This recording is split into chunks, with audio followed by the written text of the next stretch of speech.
Hello, good evening, and welcome to Garblag Games. It's been a funny old couple of weeks with our schedule. We've been up and down like yo-yos, but here we are on Warhammer Wednesday for a little bit of the Bellerophon Index.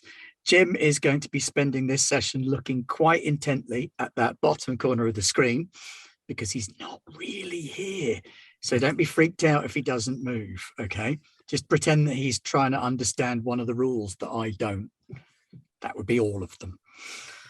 Fortunately, joining me this evening are Warhammer expert and rules experts beyond compare. Let's go first to Simon, who's the farming expert. I am a great farmer.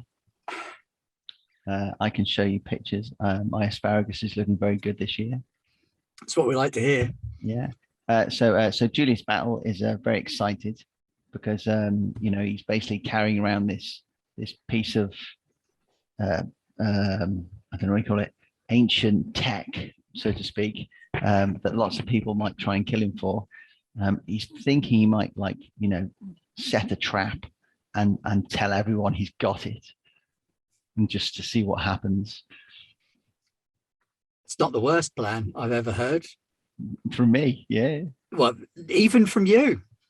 I have heard worse plans from you. Yeah. And some of them have paid off. So, I mean, there was that time when you rode up on your own to the outskirts of a castle and threatened them. I did. I have a speech and everything. In fact, that probably exists somewhere. Yeah. Yeah. Speaking of people who are adept at making speeches, it's Dan M. He's still got his microphone off. That's why I'm not sure. Well, I was a little taken aback by Keen's speeches, what with, not having done any and being rather mechanical in nature. So hi, I'm Dan, and I will be playing Octavian C37, Tech Priest C4, Adept. But a much higher number.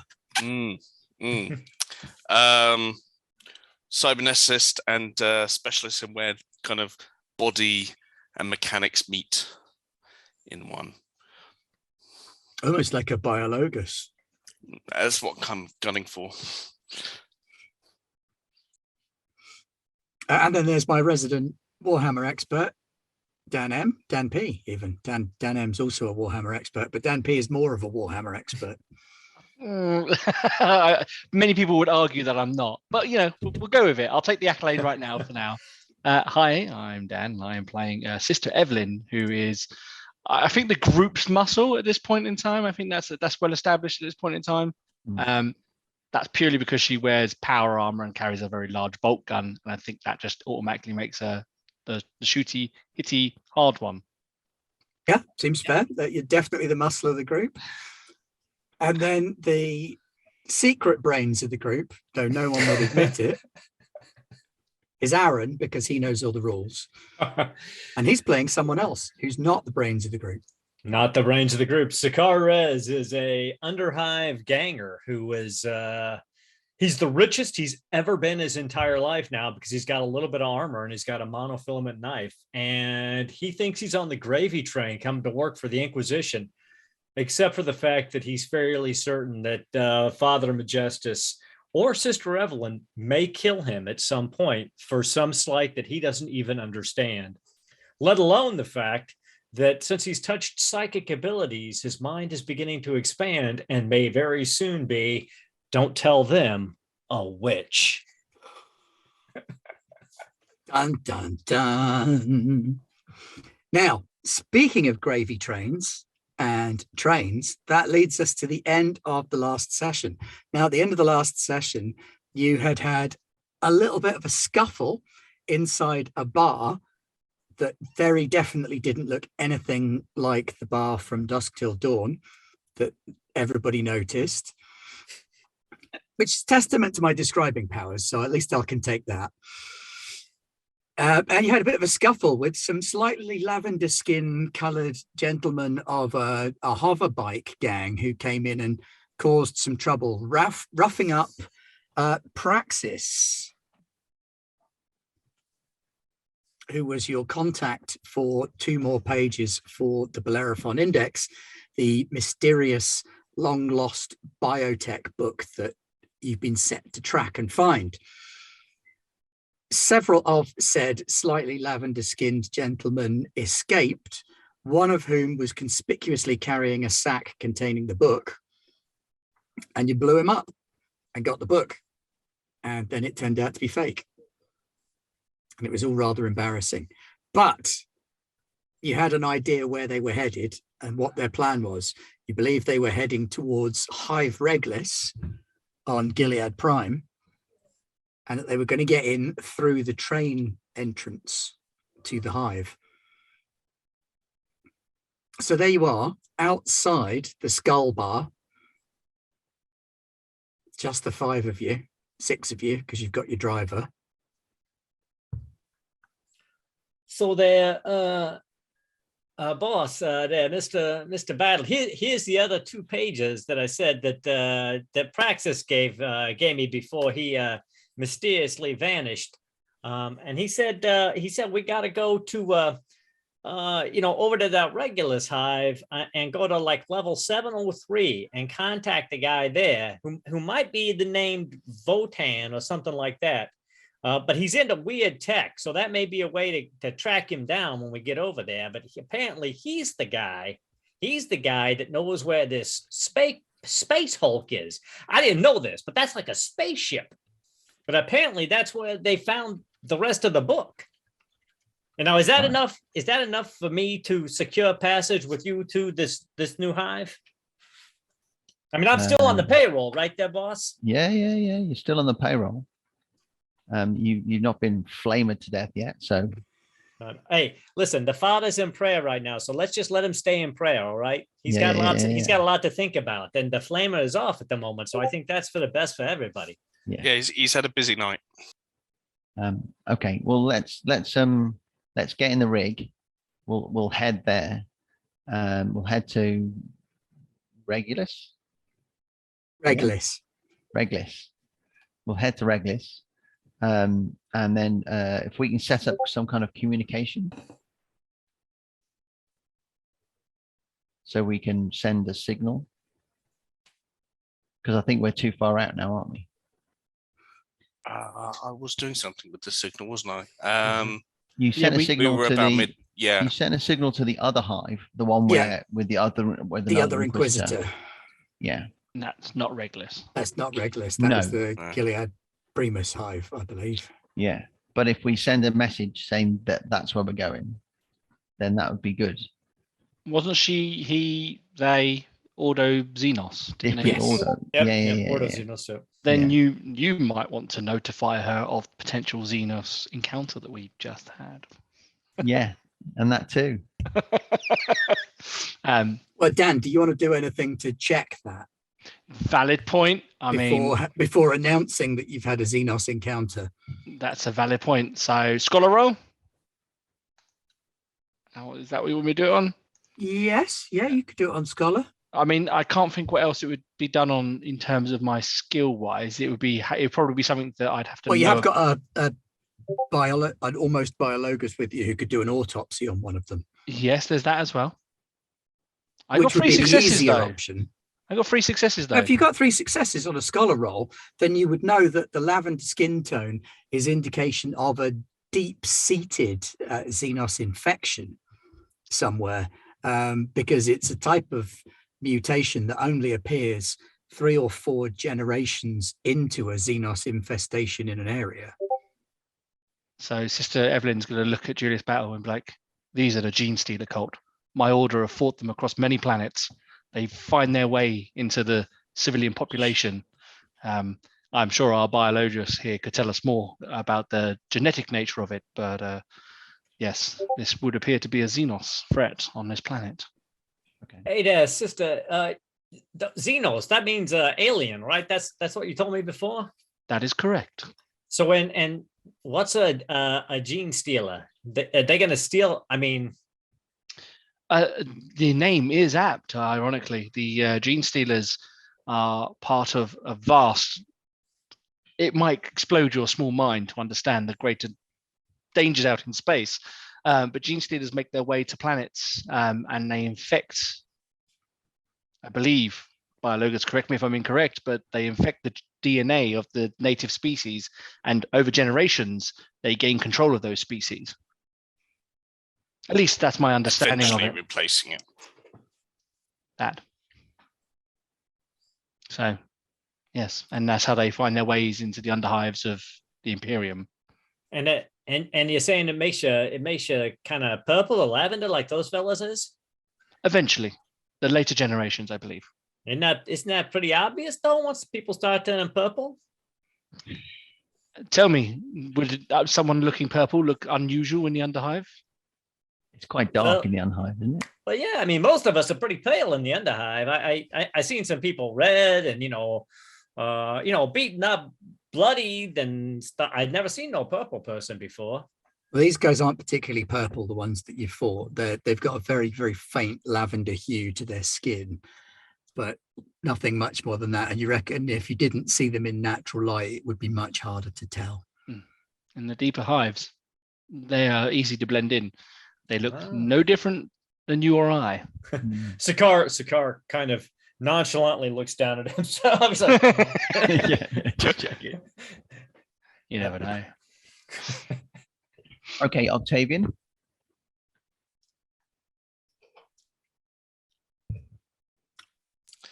Sorry, can I send a signal? Do you want it to the Order of Xenos first? So basically, everyone we had before is dead. So that's our new point of contact is this Inquisitor. So that's kind of what we want to. So I think we definitely need to send a signal before we go to the other hive. It's not that I'm distrustful of another order. It's just we already have our mission, and I don't think that we need to be, convoluting ourselves with other factions that are overly complicating the mission that we have. I think the problem is that our Inquisitor is dead. Prodita Mendax. Yeah. All right. So he's an Ordo Hereticus interrogator. What's that? Is that the one that? I thought that was the potentially. No, that's the hang one. On. That's the one we think is a traitor, isn't it? Yeah, that's Yes, the one we it definitely. is. Yeah, that's the one we think is a traitor. Well, we know they're a traitor. No, different interrogator. Sorry, this is Mendax I'm thinking of. Right. Pascal. I'm reading the wrong bits of the person. Right. Yeah, it is Prodita Mendax who's claiming to be an inquisitor of the Ordo Xenos. Can I use the existing line of communication I already got, or do I need to roll again? No, you can use the existing communication line. You set that up. All you have to do is say Ordo Xenos Xenos contact. Oh no, Julius, I will set up the communication so you can pass the message on directly. That's fine. You're our highest ranking official here. That's fine. That's fine. So I'll make that happen. I just think it's worth sending it, and then we can carry on. Whenever you're ready. Okay. So yeah, you send a text message. Yeah, that's what it is, isn't it? It's telling her what's going on. Yeah. So also tell her is that we've encountered we've encountered a Xenos, and what Xenos it is, and that this has been verified, and then that we will proceed with our current mission too. And where we're going. Okay, she's very keen on you coming to visit her at some point, but doesn't want to push while you're on mission. Yeah. Is there enough time to quickly grab a body to take with us? Yeah. You've got a whole track, isn't it? It's a massive thing. You could set something up if you wanted. Yes, I want to examine one of these Xenos to see how far along within the process they are, how many generations into it. Corporal Marius drives up and sort of hops out. Where to then, Sister Chief? Sister Evelyn just looks to Julius as he's somehow become the de facto squad leader. Yeah. I keep thinking Regulus. Bard! I keep thinking Regulus. I have got Fellowship 3, by the way. Regulus? Reglis. Legless. We're going to head to Regulus. Like legless if it was reg. Yeah, Octavian's got a few things to set up. So we'll probably stop here for another hour or two. And then we'll head to Regulus. Right. Urgency, because Reglis is a bit of a way out. Urgency is that's the next point of our mission. That's where we're going. Okay. Well, you got a couple of choices then. I can drive you all the way. Happy to do that. Not a problem. But you're looking at that probably taking a week or two at best. And if we run into a storm, you're a bit in trouble. But there is a slightly quicker way there. There's a train line that runs from Gilead Primus right the way to Reglis, straight through. Bullet train thing. Right. But there's a kink in the rail where they have to slow down to reasonable speeds before turning around the corner. Okay. So it's possible you might be able to jump on there. If you wanted to get there quick, like you're probably looking at only 2 or 3 days by train. Maybe less if they can get up a decent head of speed. Is there a communication with this train? It's automated, mainly used for goods. All right. So we can hack that. I'll just look at Octavian. We can hack that. Octavian gives an affirmative nod. Yeah. Yes, because we would need it to slow down enough for us to board. Yeah. Well, I can keep up when it's on the bend. I would prefer not to jump onto a train. Understandable, sister. Understandable. I mean, jumping on a train, not an easy You prospect. can always stand in front of him, put your hand up, and just say stop in the name of. But it will accelerate up to sort of 400 or 500 clicks, given half the chance. But it will slow right down to sort of 20 or 30 on the bend. Well, if we need to get there quickly. However, that does mean that my friend here, and she looks at the tech priest with judgmental eyes, won't be able to set up his Xenos laboratory. Let's call it. Well, it'll take us a day to get to the train line. That's all I need. Are there any of those bikes in vaguely working order? Like Didn't Father Majestus burn them all? I think any that are in working order probably got away, because the ones that Father Majestus left out front, they're a bit of a state. Right. And well, I'll be honest with you, the sister looks like to have done a bit of a job on these ones around the side here as well. Right. I mean, a couple of days I could build you one No, it's fine. out of pieces. No, it's fine. Hey there, boss, Mr. Battle there. Just as a reminder that Praxis, before he disappeared, I don't know where he went. I mean, he just took off, skedaddled after he gave me those pages. He did tell me that these Lavender guys here, he said they control the train terminal there in Regulus. So, I mean, we probably ought to just be aware that we may be running into some more of them once the train gets there. Oh well, that'll be. That's. I think that's exactly where we want to be then. All right. Hey, I'm just here for you. Part of the team. Go Emperor. I mean, for the Emperor. Okay. So you mount up on your big old truck and you head off towards the train line, I assume. Yeah. So Dan, do you want to do your autopsy? Yes, please. Who doesn't want to do an autopsy? Octavia was Come on. perhaps a little bit too excited that he gets to cut up a dead Xenos body. But it's for study purposes, so that we Purely can better, academic. Purely academic. Can I what? So as to better kill our enemies. Absolutely. Is that okay? Okay. Dan, Sister what Evelyn will be difficulty miles do away. you want it to be at? You can have it at 3, 5, or 7 difficulty. Difficulty 3 won't give you anywhere near as much 7. information. 7. 7 it is. 7 will clean up. You could use a glory point. Yep. Use a Yeah, glory point. I'll use a glory point. I'm sure we've got some left. I mean, I had to take it down from 10 to 6 because that's where you're supposed to start the session. So you're doing all right. And our max would be 7, since we would normally have a party of 5. Yes. Can I use more than one?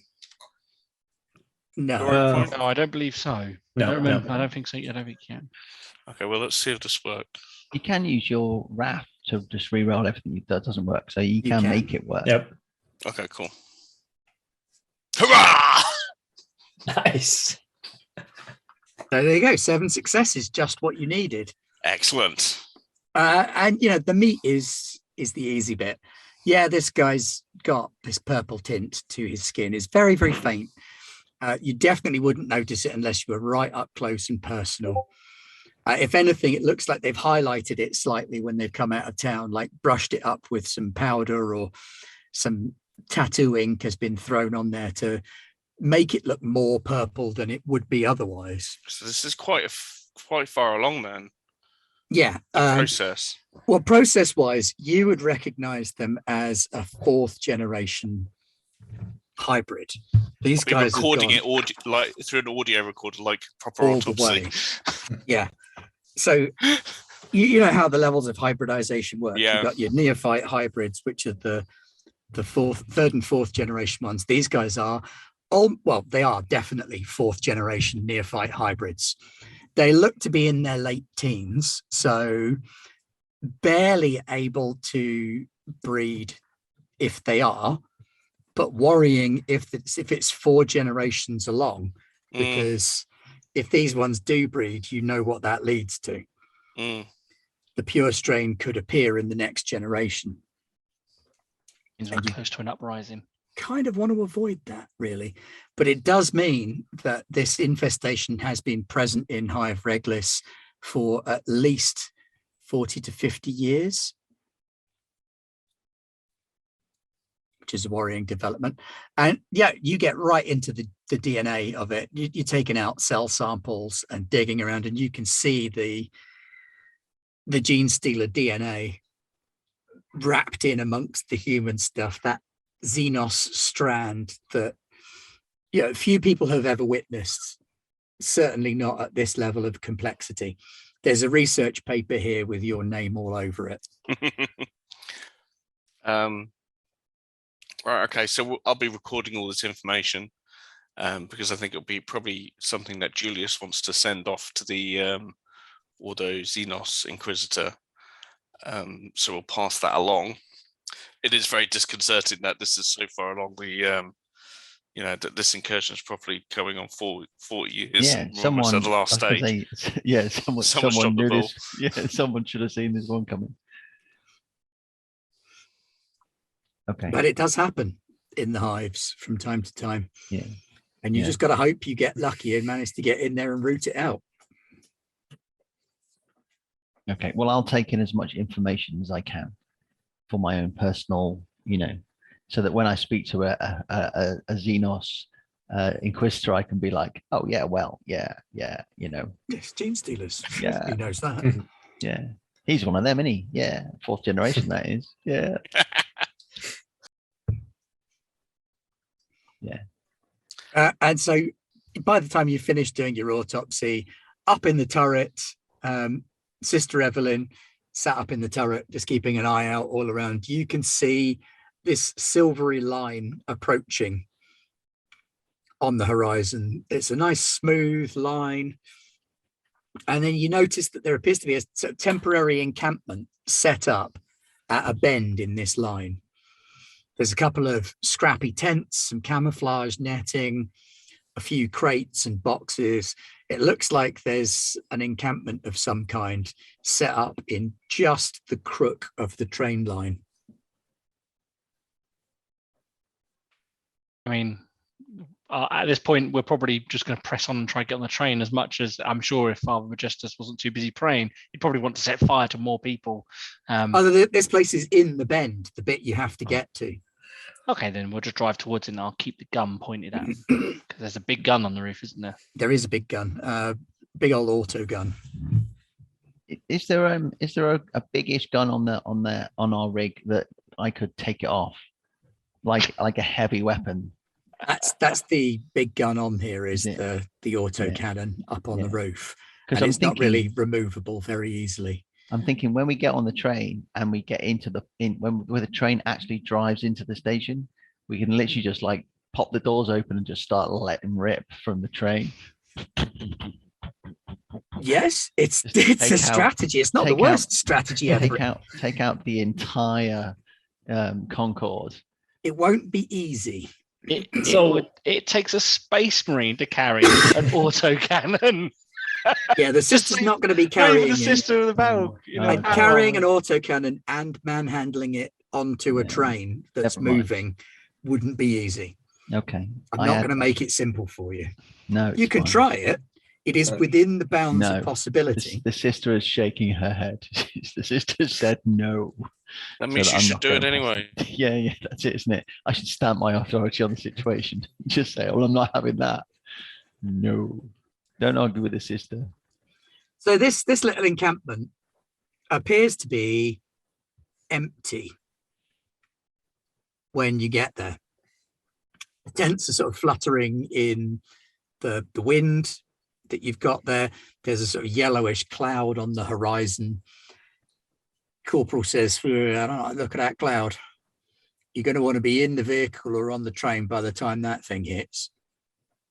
I mean, you'll be all right, sister, but the rest of you, if you like your skin on. I definitely corporate. I prefer my skin on. Well, you don't want to be out in that storm when it hits. That's like acid sand. Okay. Like acid rain, only it will flay the skin off you while burning you. All right. Octavian, can you get some kind of communications link set up with this train? Give us an idea when it's going to arrive. So I will begin trying to attempt to hack the train. Right, before you do that, let me get everybody to make an awareness check. Difficulty is only 3. Oh. Hey, I think we all passed. Yeah, I got 4. 6 successes. 4. So while this camp looks pretty makeshift, one of the tents, look at that, a Wrath critical. One of the tents contains a terminal which has got some wires sinking into the ground. And as you look around and hunt around the area, you find that they're connected up to the track. Right. And I want to know what this is. Yeah. So is it powered through the track? It's powered through the track. So they but just cut it is the power. also a remote communication console that appears to have a program built into it so that even an idiot could just hit the button, slow the train down to a walking pace as it comes around the bend and let people get on and off. Right. And actually looking at this encampment, it looks like the kind of place where scavvers or smugglers would load or unload stuff from an unsuspecting automated cargo train and then make off with them across the desert. You see that there, Mr. Battle? That's smart thinking there. There's some people who have been, that's enterprising approach to elevating yourself out of the underhive. Is it very visible, is it? Or visible enough that it's in a tent, isn't it's in a tent. So Rez works out that this console is for letting people nick stuff.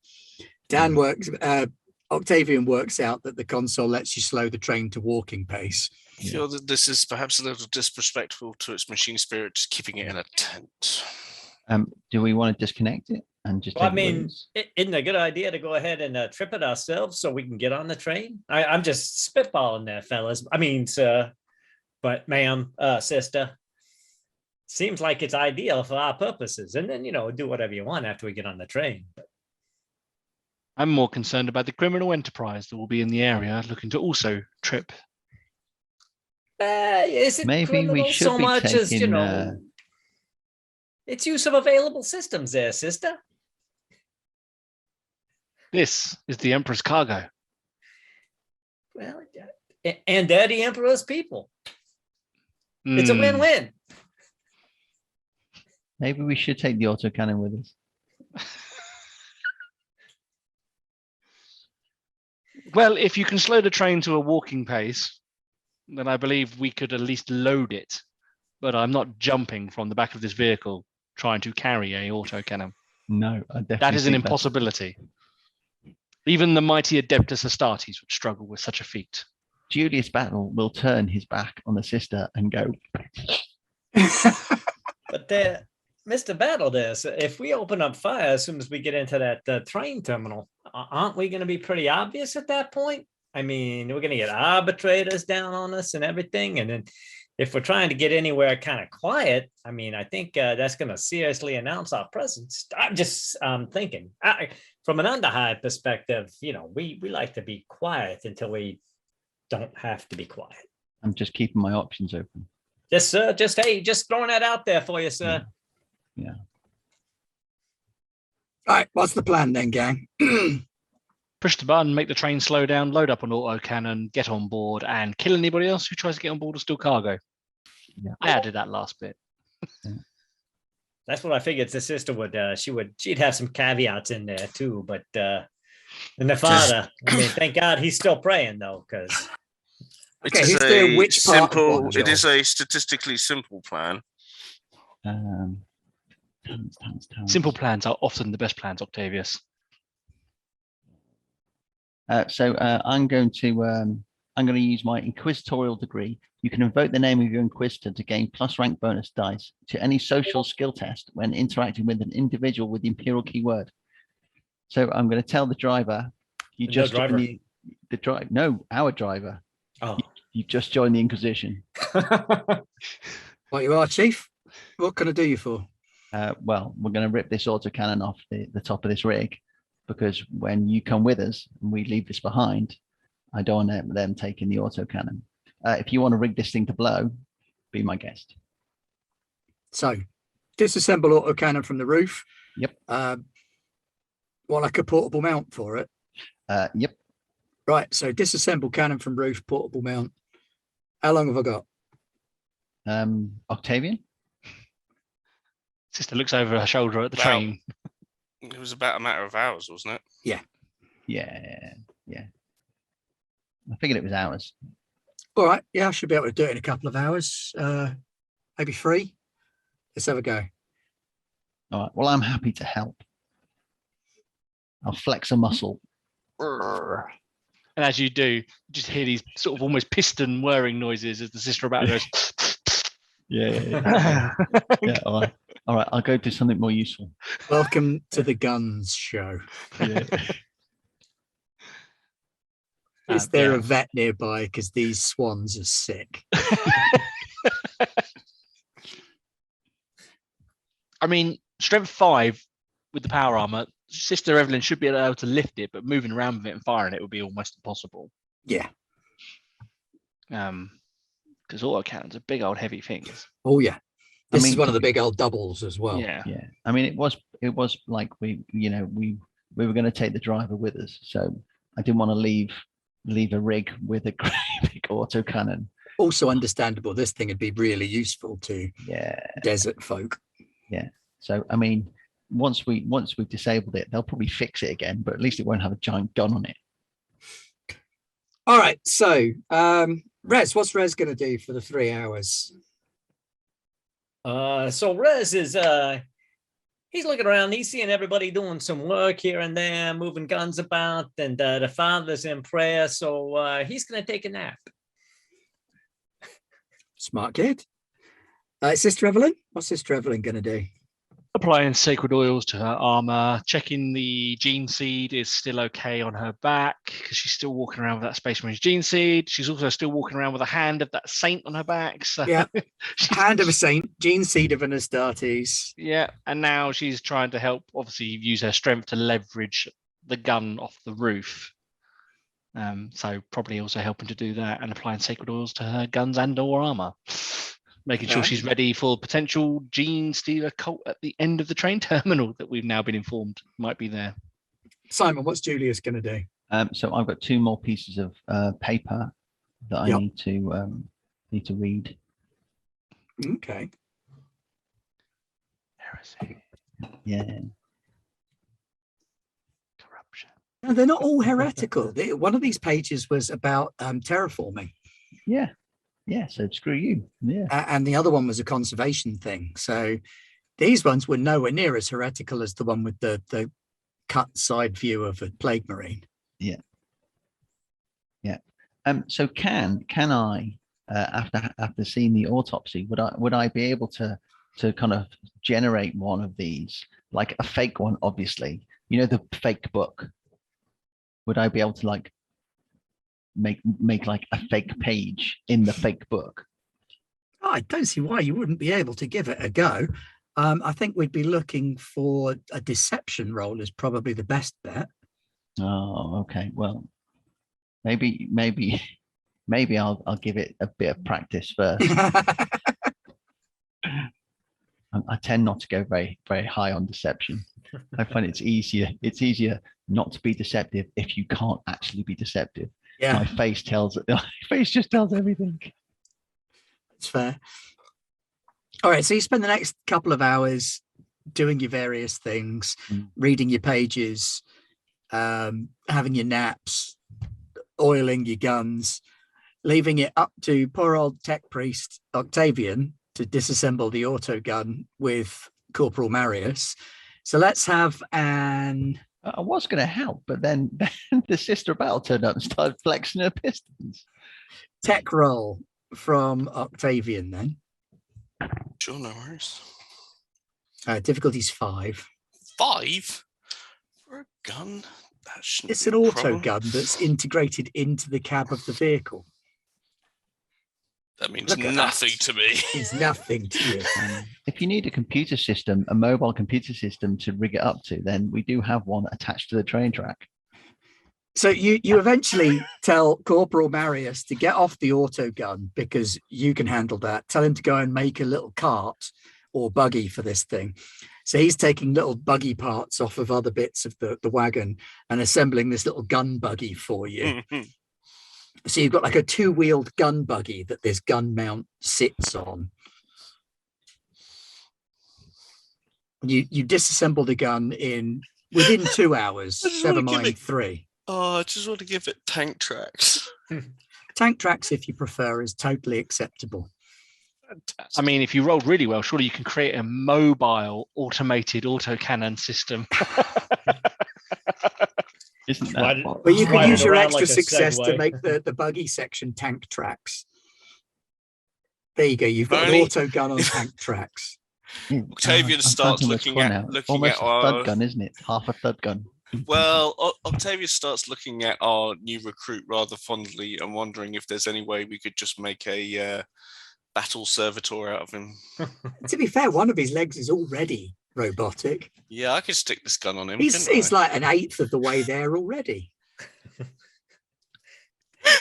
Sakar is having a nightmare because he knows what's going on. And they think, and they're the insane ones.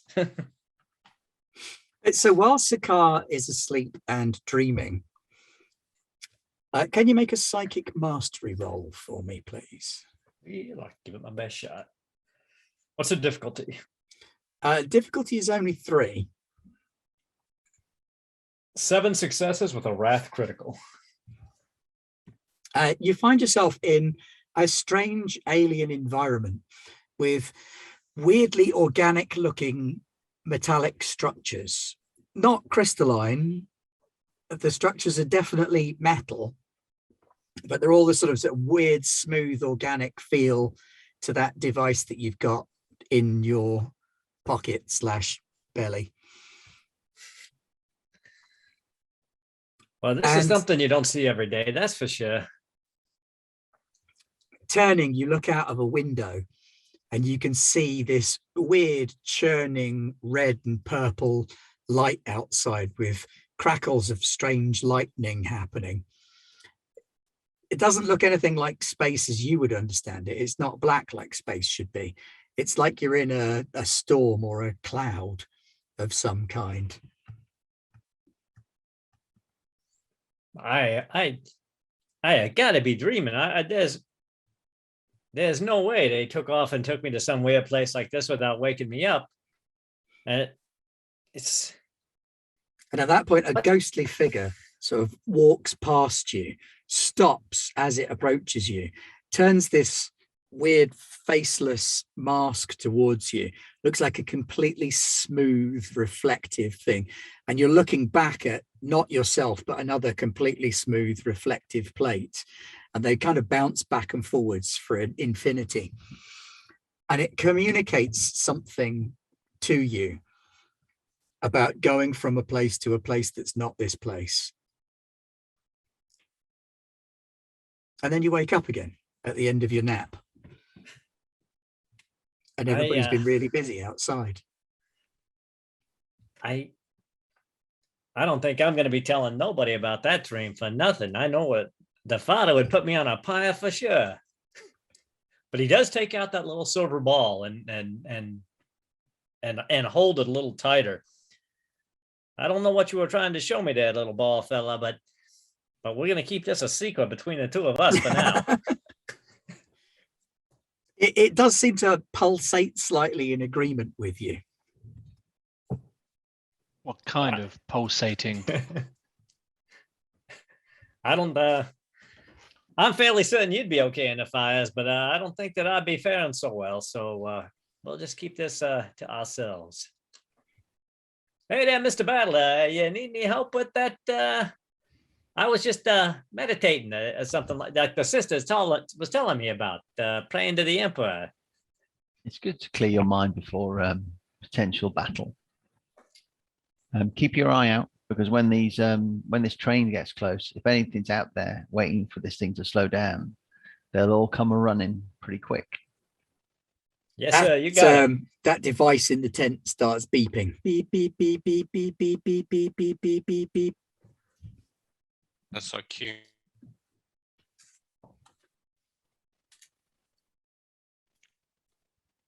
So Drevlin sets up because she assumes somebody's going to come for the beeping, slowing down train. Anybody going to the device? I assumed our tech person would be. Yeah, me. So looking at the device, a little screen has come on it, and you can see a white line moving towards the location that you assume is where you're at. And a big red button lights up. So how do I think the system works? Do I need to wait for it to get arranged before I press the button?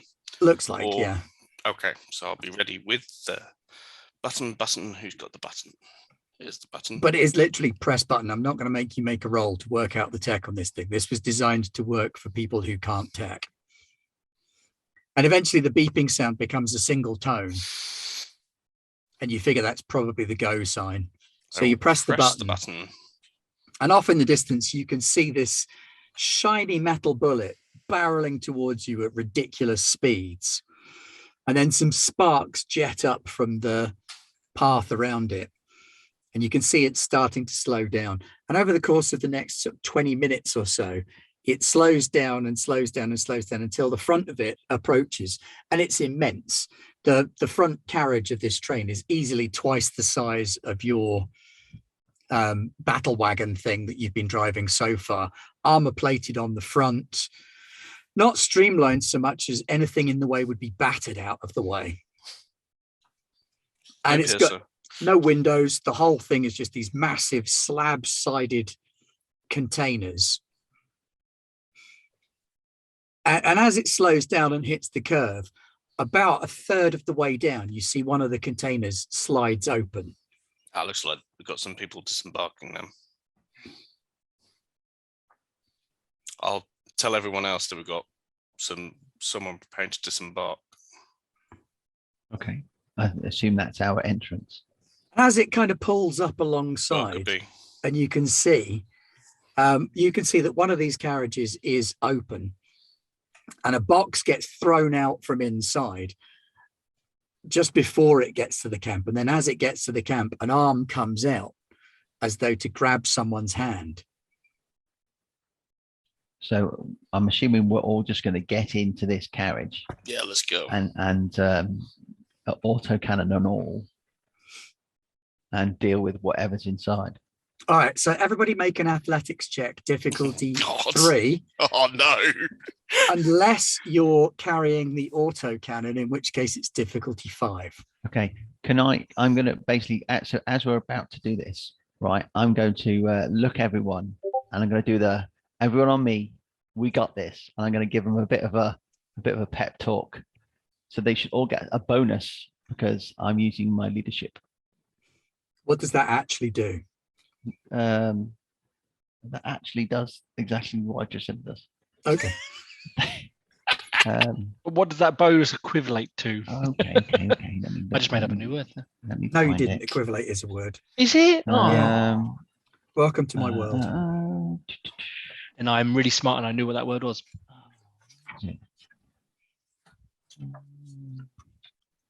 Leadership is not a talent, it's a skill. Yeah. You can use leadership to rally your comrades to remove fear, terror, or the pinned condition. We have none of So it doesn't really inspire them to do more. You can use it to take away less. Maybe it was a talent. Oh, no, tell a lie. Leadership, it has got it's got a table there of examples. So if you want to make a leadership role, it's difficulty 3 on your leadership first.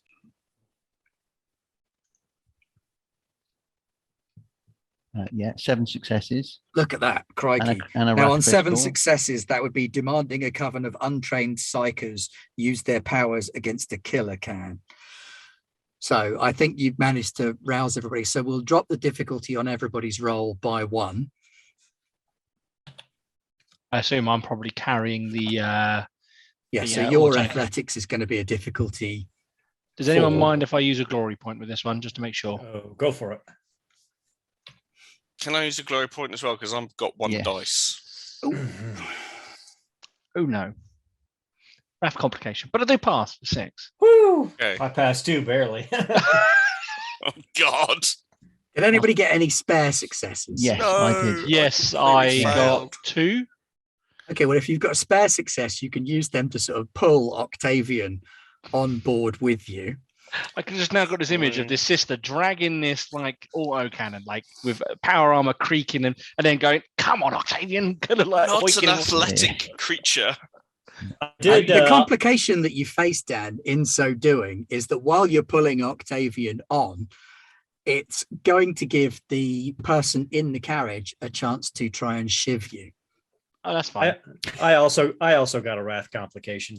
Okay, so you're both going to have an attempt at shiving done upon you. That's fine by me. It's rude, but okay. So I am just going to roll on Sister Evelyn's weapons skill. What's my difficulty to stab either of you? I'm a 2. I've got defense of 2. My defense is 4. Your defense is 4. Wow, you are defensive indeed. So the difficulty number is 2 to stab the sister.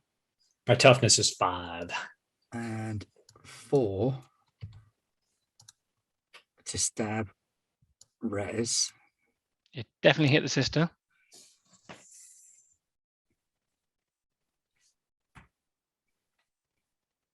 No, you were the first one, Dan. No, was I? Oh, yeah. Then no, you did not hit me. But they got breath complications on both of them. Yeah. So people tried to stab you both when they recognized that you are not their gang members that they were expecting. They are displeased with this bundle of people trying to get on. Obviously, they see the sister as the main threat. So the guy stabbing Rez is just like, oh, crap, get out of here. Whereas the one on the sister is like, oh, shit, we do not want her in this box with us. This will not end well. And they are proven correct, as the guy stabbing you snaps his dagger on your ceramite. And Rez, the guy attempting to stab you, is unbalanced in the doorway. So over to you. Who wants to go? Push him out. I'll let Rez go first because I imagine the sister she was probably actually concentrating on getting Octavian on and getting the autocannon on. She's probably a bit busy at the moment. And she's probably just felt this tink and gone, the hell's that? She's probably just dropped the autocannon on his head. Rez with this guy's like, hey, what's the... Grabs him by the hair and yanks him off the train. Oh, he doesn't have hair, so that's not going to work. He is bald. No, then just grabs a hold of whatever clothes he can get a hold of and yanks him off the train. Yeah, so he's wearing like a heavy loader suit, the kind of big, thick coveralls, and he's got like a hood flipped up as well. So he grabs all the side of the hood and yanks him off. That's no way to treat somebody from the underhive. So try and throw this guy off the train. What do you want me to roll for that? I guess weapon skill. All right. Or would you do a strength roll off?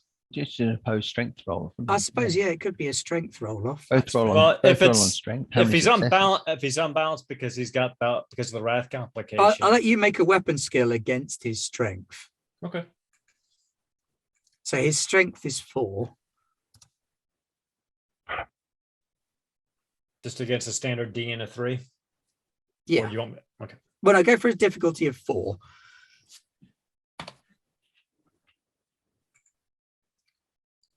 8 successes. yikes. 2 So- possible shifts. Yeah, you do not struggle with that at all. He's strong, but he's unbalanced. And so you grab him and you kind of pitch him off the train. And because the train's moving and you've got that momentum on your side, you get this sort of sense that that energy from that device is working with you. There's almost like a martial arts technique that you've never learned that flows through you. And you pitch this guy off the train, and he smacks against the crates and kind of rolls into the camp in a bit of a heap. Sister. The other guy then goes. The sister is far less graceful, and with her Sabbath Crusade helmet on, she's going to turn around and just go bang and nut the guy that was, because she's not actually got a close combat weapon anymore. So Okay, well, that's a strength roll then. yeah, no, it's a weapon skill. It's an unarmed. Oh, is it? attack. Okay. Yeah, it's Okay, a weapon fair skill. enough. It's unarmed Yeah. attack, but Not away. I don't have anything set up for unarmed attack, do I? Weapon skill, where is it? Over here. There we are. Got 2 successes. What's his defense rate? His defense rating is got it right here. Defense rating is 2. Yeah, so she hits him and he takes 6 points of damage because she is strength 6. Crikey. So his resilience is 6. Oh, so he doesn't take any damage. He just So he doesn't gets, take any damage. gets but nutted he in the face by her. gets nutted in the face by a sister of battle, which often offends, staggers back a little bit. She had her hands free, really. She was busy pulling on water guns. Her bolt guns kind of in its like sort of like holster thingy strapped down the side. So It's fair. He's going to draw an auto gun and try and shoot you with it. I mean, I know it's probably not going to work out very well for him. Well, this escalated quickly. So he's got a ballistic skill of 5. oh, he'll probably hit me.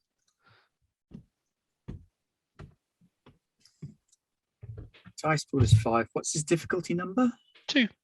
So 2. She's resilient rather than speedy. Ooh. Wrath critical. Yeah, so very definitely hits you. It Yep. does 7 plus 1 ED, so that's an additional 3, so that's 10. I'm And a resilient critical still. hit. And then critical hit.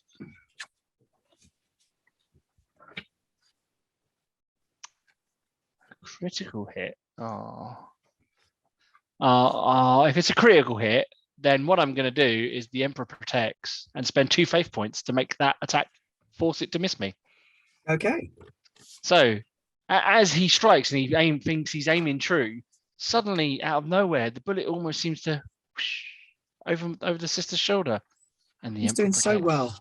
I'm not having no criticals done to the sister. So so the Emperor protects as a reflective reflex Oh, that's a action. shame, because that was a vicious vivisection. Yes. Well, there you go. The Emperor really does protect. As a reflex action, you may spend 2 faith points to force an attack directed at you to miss. There you go. You are not vivisected by auto gunfire. Over to your team, Julius or Octavian. How many more are there in here? Appears to Yeah, be who only else these do we 2 say? guys. Oh, okay. Just these 2 guys. Okay. I'll just put a knife to his throat and subdue him. Because I don't want to kill him. I'd like to interrogate him. Okay. Make an intimidation check then. Can I use a thingy? Yes, of course you can. Yeah. Roll. We should be down to 4 glory points, but I can't seem to turn it down because the game's paused. No, I shifted 2. Oh, did you? On, Okay. I like literally like, yeah, I shifted 2 early. I'm going to use my wrath to re-roll everything that failed. Okay. So that's 3, isn't it? Yep. Yeah. So roll 3. Just roll 3d6 and. So I type / roll 3d6 because we can open it up and see what you actually roll. / roll space or no space. / roll. Yeah, space 3d6. Space 3d6. That doesn't look good. It's And a that's 1, right, a 6, and a 1. So Two- The two 6 more is 2 more successes. successes. there's That's- 2 more successes. Oh, that's fine. And it's so it'll be against either the guy's resolve or his willpower, which is ever. These guys aren't particularly resolute. Had there been certain other people present, it wouldn't matter because he does have an unquestioning loyalty reaction. But he gets a +3. Oh no. Sorry, I was going to say he gets a +3 to his resolve, but that's only when within 20 meters of the right thing. Right. So he stands down, drops his auto gun, and gradually sort of moves his back up against the wall. Okay. I shall wait till everyone is on. Did the corporal make it on, or did he fall over and hurt himself? He made it on as well. Good, because we need to turn someone into a servitor, I believe. Well, that's why I was hoping that's why I was hoping he would have tripped and fallen and banged his head a bit, or broken something, and might have needed some. Oh no, he slipped and fell, so I turned him into a mindless servitor drone with an auto gun and tank treads. I'm using my mechanical wiles on him. It's not feminine wiles, it's mechanical wiles. Horrifying. Yes. How far away is that device that slows the train down? It is fading into the background as you go around the corner now at about 15 kilometers an hour. That's fine. I won't try to lean out and shoot it with my bolt gun. The corporal does say, sister, if you do want to shoot something, I suggest shooting the big red spot on the side of the van. With pleasure. Do you want me to roll for it, or are you happy that? Yeah, roll to see if you hit it. I mean, it's only going to be a difficulty 3 because he's painted a target there. I only got 3. Complication. I'm not doing well tonight. The explosion on the van levels that little camp, shakes the train ever so slightly. A few siren klaxons go off. A few bits of shrapnel pitter patter around you like rain. And she turns to the corporal and went, "That was an awfully large explosion, Corporal." You notice that there's a bit of shrapnel stuck in his head, right by his eye socket. Oh. He kind of looks at you, looks surprised, and the eye nearest it kind of rolls around to look up at this bit of metal. And he sort of slides gently to the floor and begins to slide towards the door. The sister puts stops him. Quickly, Octavius. I think he's taken a bit of stray shrapnel there. Might need your medical attention. Indeed. I will begin my work. I'll clear an area on the floor and see if I can find anywhere to operate on him professionally. Are you just going to medicate him better, or are you going to go? Depends on the extent. It really depends on the extent of the damage. I feel a little bad about. Okay, well, make a medicate check to diagnose him at difficulty 3. Okay, hold on. To diagnose him at difficulty. I like the corporal. Sakar's watching closely because he doesn't trust any of these people anyway. He's like, with a wrath complication. We're liking the wrath complication. We've got a lot of wrath We're complications. getting a lot of them today, aren't we? I'm going to spend spend a wrath. successes. Yeah, I'm going to spend a wrath point to do that again. You can't stop a wrath complication. I don't No. believe. no, you can't. Oh, well, never mind. In which case we'll go with that. But you did get 6 successes. You did. So You worked out what was wrong with him. He's now brain dead. Perfect. Which would be perfect for you. Oh, that's the RAF complication. He's actually going to be absolutely fine. He's absolutely fine, but I thought he was brain dead. I've got myself a driver. I'm like, good, solidly earth sort. And you go and do for him with your rash complications. right, roll me a d6. Oh no. How do you just do roll? Slash roll. Slash roll D6. 1d6.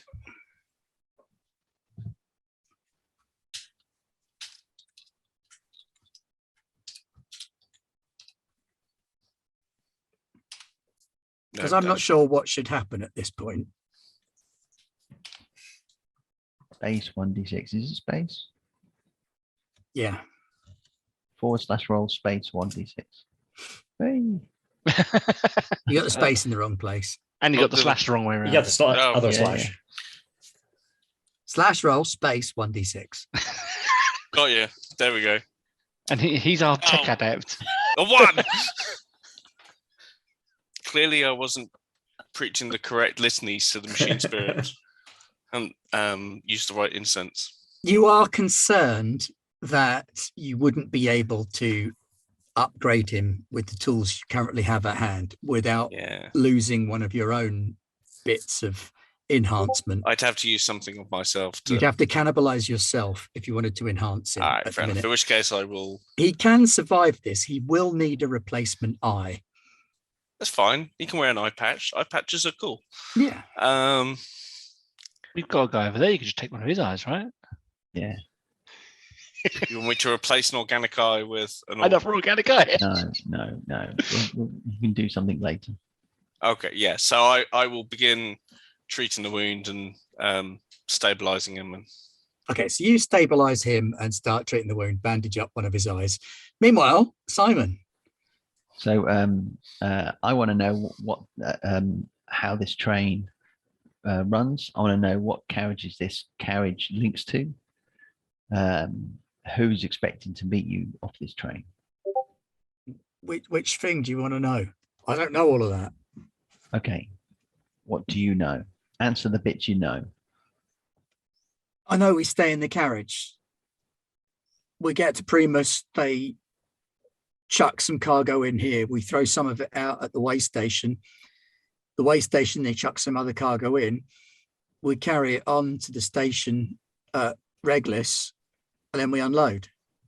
So someone's going to meet you at Reglis? Yeah. Do you know who's going to meet you? We don't do names. It's just a smuggling operation. Okay. Who and does the train always stop in the same place? Yeah, just goes to the station. It's a train, it can't go anywhere else.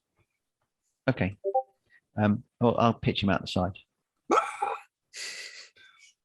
Yeah, as you pitch him out, the train's getting back up to speed, having gone around the corner now, and I figure that. So he kind of bounces a few times and then doesn't get up.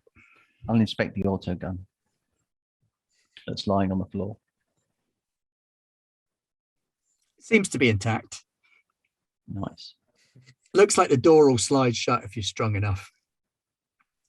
Shall I do that? We don't want any more complications. Sikar's looking around. He's like, Sister of Battle just killed our driver almost. And the in fairness, the driver nearly killed himself. It was his bomb. It was his bomb, and he told me to shoot the red dot. I can't be held accountable for the bomb being too big. Are there other crates and stuff in here? Surprisingly few, actually. Okay. There is about half a dozen at the back end of the carriage. Yeah. Although more sacks than crates. I assume we can't move between carriages. Oh, yeah, you absolutely could. There you go, Julius. You can go look around the train if you want to. You need to take Octavian with you to hotwire the doors because they don't just pop open when you walk up and press them. But it wouldn't be difficult for Octavian to bypass the door locking protocols. It probably wouldn't be difficult for him to get an inventory on what's on the train and what's in what carriages. So we wouldn't really have to worry too much. Yeah. Have you got magnetic boots on? You asking Sister Evelyn? Evelyn? Yes, yeah, they're built into power armor. Yeah. So you could literally just climb up on the roof and walk along and go down into the right carriage, couldn't you? I mean, I could, but I was going to say, even with magnetic boots at that speed, I'm probably still being sort of like chucked about. Every time you stand up, bump, blown back down, bump, blown back down. Maybe once Octavian's finished doing what he's doing, we can just see what the inventory's like in case there's anything, bionic eyes, that kind of thing lying around. Chainsaws, Chainsaws. Yeah, once I finish up and clean up here. Yeah. Okay. And we'll check what the inventory's like. I'm not going to get you to roll because you have a billion in your tech skill. So it's not the work of a genius to be able to do this. Someone with tech 1, maybe I'd get them to roll. You have tech 10. Okay, so it appears to be a small smuggling operation. Yeah. This is a corpse starch train. Yeah. For the most part, it looks like it brings cargoes of corpse starch and ships them from Gilead to Reglis. Looks like the Reglis corpse starch production has had some problems recently, so they've been needing top-ups, but their manufacturing appears to be working better, so they ship it back with manufactured goods, basic stuff, frameworks, templates, stuff like that. This whole train looks to be a corpse starch train, except for this one carriage, bizarrely, which isn't on the manifest and technically doesn't exist. Nice. Resourceful smugglers, I'll say, as I read out the manifest. Okay, so when we get to the other end, whoever stood outside this carriage, when we pull in, are smugglers. That's pretty much how it's going to go. So that's just Enterprise and Fellas? Yeah, just Enterprise and Fellas. I don't think they're going to be. If you wanted to, boss, Mr. Battle, instead of say lighting them on fire, blowing them up, I could chat them up a little bit and see what I could find out about this other guy, the Votan fella down on 703. It might be worth it. Just a thought. I mean, well, he's probably not one underhiver to another. Yeah, I think that's probably the way to go. Yeah. And we got something nice to trade. And it's on wheels. Say hello to my little friend. Yeah. You want to rob a bank? I can help you rob a bank. So you got a couple of hours to kill between now and then. You managed to stabilize the corporal. He lapses into normal sleep from his shock and unconsciousness. Rest of you got a couple of hours to kill. Anything you want to do? Meditate and find my faith of the Emperor to replenish my faith points. Simon, any plans for the interim? I'm going to close my eyes and strip an autogun and then rebuild it, and then strip an autogun and rebuild it in the dark with my eyes closed. Okay. And do a terrible, terrible job, I'm sure. Yeah. I love this whole Julius Babel, this is tactical and let's do this. And Sister's just sitting there going, Yeah. You read a book about tacticals once. No, I'm practicing, which means that at the end of the episode, I'm going to put my ballistic skill up by 1. Dan, anything Octavian wants to do? I'll be cleaning up after surgery, so making sure everything is clean and double clean and that the patient's doing okay and This is probably Maybe the best being a bit- medical attention a guardsman's ever had. I know, right? You Well, did you an say awesome that leg job whole for him. eye you had to scoop out thing. He's not You doing say too you say badly. medical attention. I feel sustaining the asset slash potential experiment. Rez, anything Rez wants to do? Rez puts his hands in his pockets and kind of rolls himself up into a corner and looks like he's going to sleep, but he's actually got that ball in his hand and he's trying to see if it communicates with him again while he's awake. All right, Frodo Baggins, calm down. If you start saying my precious, I'm shooting you.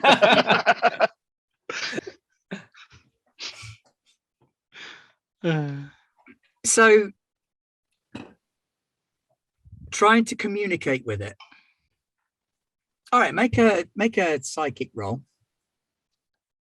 Careful, you are in close proximity. She has an almost spidey sense for this kind of stuff. What's the difficulty number? What do you want the difficulty number to be? Oh, That's not the thing you want to hear, is it? let's go with, how about 5? Then we go to 272. It's unlikely it that out. I'm going to get 5, but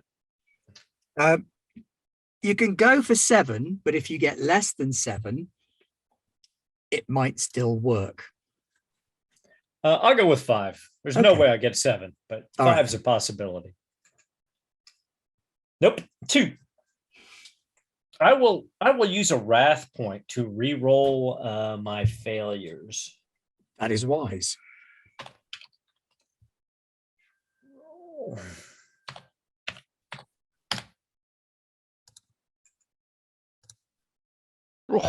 Got 2 more successes, so no, I did not make it. I only got 4. You got that's four. horrible. 4 successes is enough to not die horribly under the wheels of the train, though. That's good. That's fantastic. All right, so you're curled up in the corner, looking like you're asleep, and then the next thing you know, you're in complete pitch darkness in a room that smells of that familiar corpse starchy smell. The others aren't around. You can't see them or hear them. You don't know where they are. Dan, can you make an insight check? With me? Yeah. Sure. Sorry, the Spidey sense one. Sure.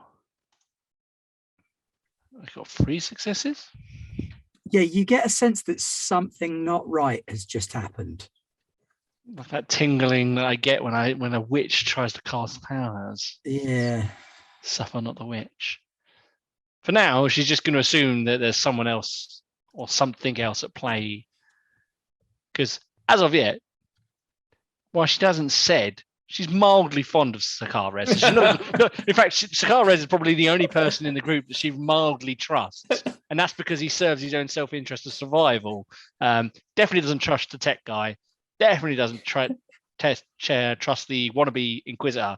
And the father, well, he's a priest. And while she is duty bound to protect him, priests are unpredictable at best. So while you're reflecting on this little short story about your colleagues, you look around at them and Rez is gone. Like gone. Gone. He's not there in this carriage with you. Did any of you see where Sakar went? Do I see where's Sakar went? He's not there now that she mentions it. He went to sleep in the corner a minute ago. Okay. Did I notice him leave? Nope. Octavian, did you open any of the doors? All doors have remained sealed. Okay, Sister Evelyn's going to start sort of making her way over towards the corner that Rez was in. Did anybody give him a communicator? He's got a bead. Yep, because we've all got a I do. bead. Yep. Yeah, we've got beads. So you could com him. I'm not coming in. All right, but you head over to the corner where he was. And as I walk over there, I go, Sakar, where have you gone? There, sister. Hey, I hear your voice. I'm back here. It looks like I'm with all the corpse starch. I mean, there's enough corpse starch back here to feed almost an entire hab unit in my old neighborhood. Yep, we could make a fortune with this stuff, sister. I'm not saying, of course, you don't need money, but it's everywhere. Octavian, can you pinpoint his location with these with his communications? I will calculate. Can I? He's in the next carriage back. He's in the next carriage back. Clearly, he needs to be upgraded with some sort of internal navigational system. Well, I want to know in the God Emperor's name how he got there if you didn't open the doors for him. I wonder if he got magnetic boots. And at that point, I will kick the sister's foot. Tink, tink. And I'll smile. You can't see her face because she's still in her helmet, but you can know she's shooting you quite a damning look. Right? She's like, this is holy Saramwite, just go around kicking it. But she just shoots you a look. She doesn't say anything, but you know right now she's almost staring into your soul and it's kind of distracted. So, Sakai, you're in the dark, but you've just spoken to the sister via combead rather than anything else. So what tiny little bit of light you get from the combead being active, you're quite used to low light. You can see that you're in a different carriage, and this one is loaded down with sacks and sacks full of corpse starch, all marked with the Imperial seal. Now, so of course, Sakar inside is terrified of what just happened, and more terrified of how the father and the sister might consider it. So he lets go of the silver ball in his pocket, and he's like, "You're Like gonna before, get when you- us killed here. You know When that you you use the understand." speed thing, it's stuck to your body and flattened slightly. Peels it off. He's like, you're gonna get us killed if you keep doing that kind of stuff. I mean, for sure.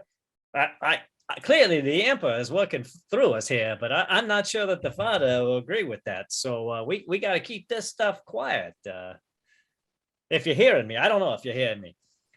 Hey, sister, yeah, I'm like I said, I'm back here with the corpse starch. Do you want me to bring any of it up? I mean, we might be able to trade some of it when we get there. How did you get there? It's really dark. I'm not 100% sure. Can I try and open the door? It's sealed. Well, You can make a tech roll to try and bypass the lock if you want. I'm going to use glory. Is that okay? Yeah, Yeah, it's sure. only difficulty number 3. Something You open unexpected the happened. door, and obviously in between the carriages, Yeah. you've got this little air gap. Yeah. And you're traveling at 400 kilometers an hour. So that air gap, as soon as the door opens, creates this massive suction. Can I, before he does that tech roll, can I spend my last wrath point to introduce a narrative fact? Yeah.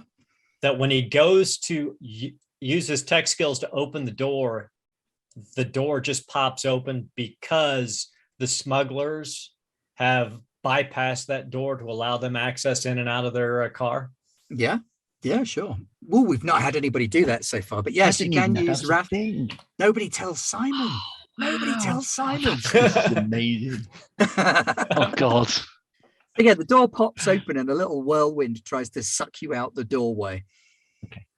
And the It sister, would not be easy or subtle going from one compartment to the next, although the door did pop open easily. Right. the sister grabs the back of his collar before he goes and then goes, magnetic boots.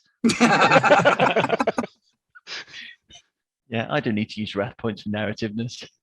Dan was born for action movie quotes. He was.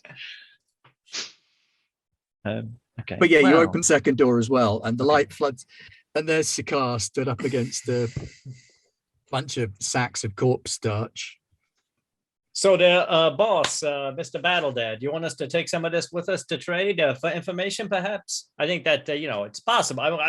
You got currency, maybe that'll work better, but just a thought. I've got a bag of cash, but we can take some of this. I don't have. Well, I mean, just a thought there, boss. I was can, just trying to be useful to the team and all. We can requisition some of this for the purpose of the Inquisition. So also imagine now that light that was coming through the door sort of fades a little bit as this like big armored shell, and all you can see is two glowing red lights, but the eyes would be standing behind Julius and like sort of tilting her head and looking at you, Sakar, as if to say, how did you get in here? Like, I Hello, felt the sister. tingle, and then you were gone.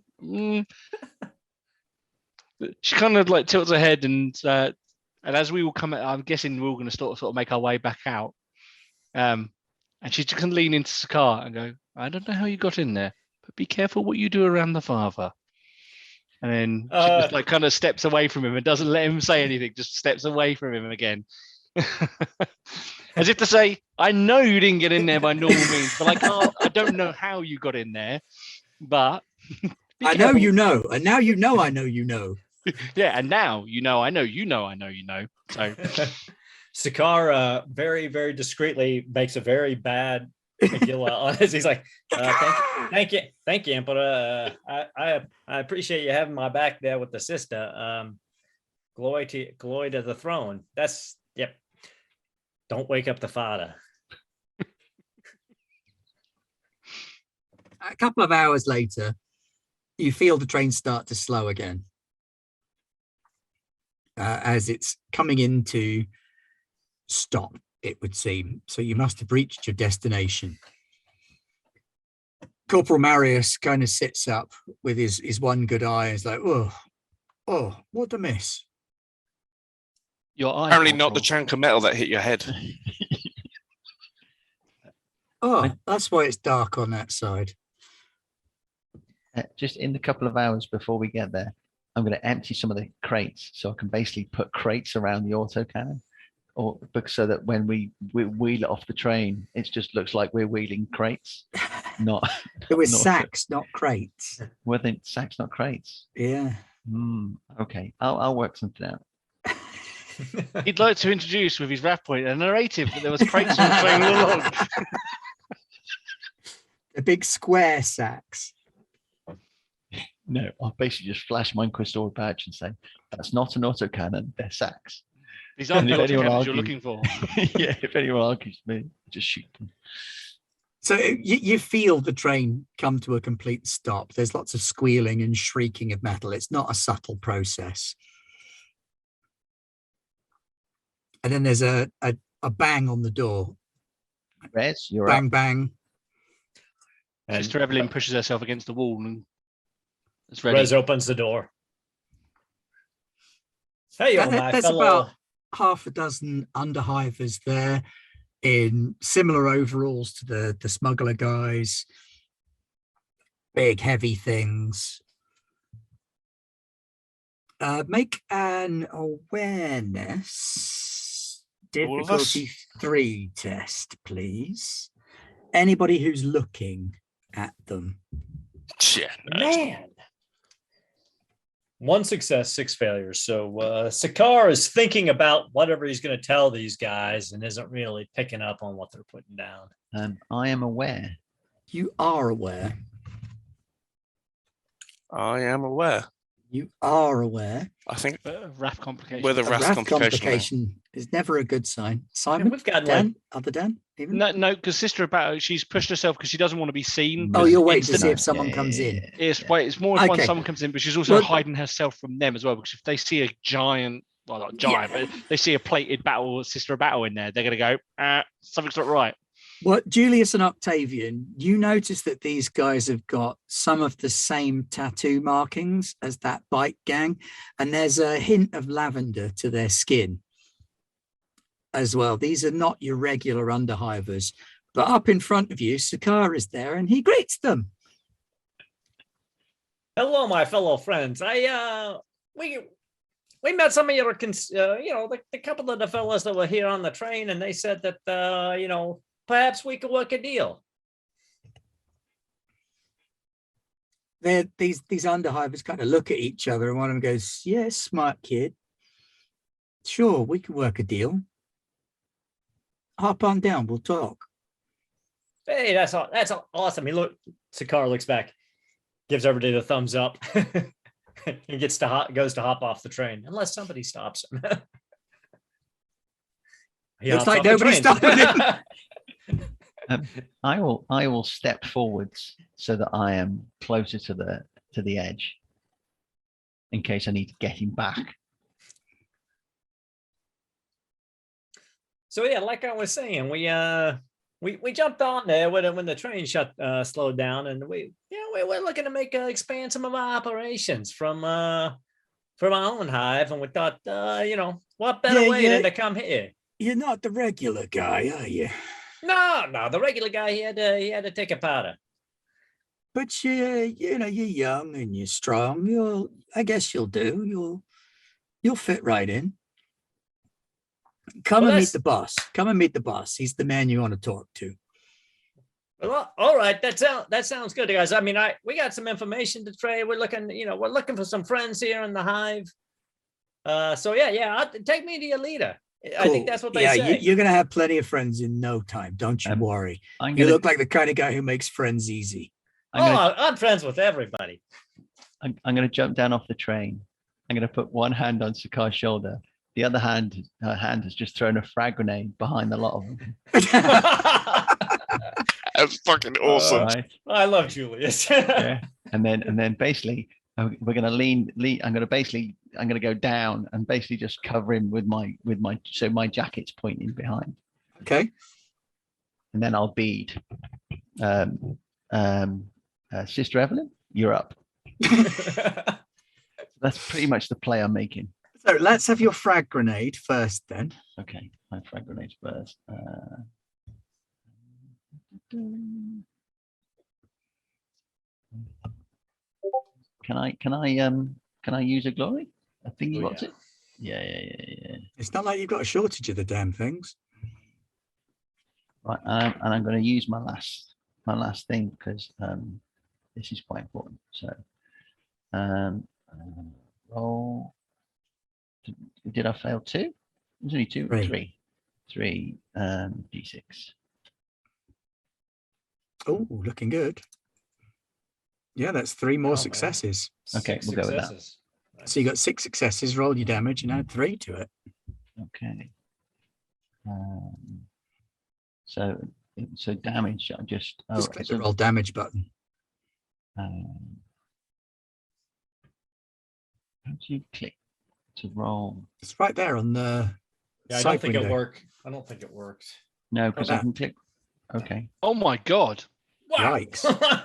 17 points of damage. Plus 3, 20 points of damage. 20. Yeah. No, the successes don't go onto the damage. That's just to get past their defense. Yeah. Oh, okay. So it's 17 points of damage, and it's blast 6. It's ED4. Yeah, the ED4 is those 4 dice you just rolled there. 4 dice. Yep. Yeah. Cool. So their defense is 2. So you hit them. Yes, and their resilience is 6. So they're likely dead. Yes, it's 11 points of damage. Hit but pretty much everybody. You and Sakar are also in range. Well, I wouldn't necessarily say we are because I've thrown it behind them. Well, that's true. So you could use them as a shield. So yeah. If I can get you to try and defend against 7 of them, then because this is a really good grenade. Yeah, I'm good with that. What's your defense? My defense is 2. My resilience is 8. Okay, so you're not going to take any damage, Sakar. I'm blocking, so I literally block Sakar. So Sakar was I'm behind, so I'll take all of it if there's anything. My defense is 4 and my resilience is 9. Yikes! So neither of you are taking any damage from that.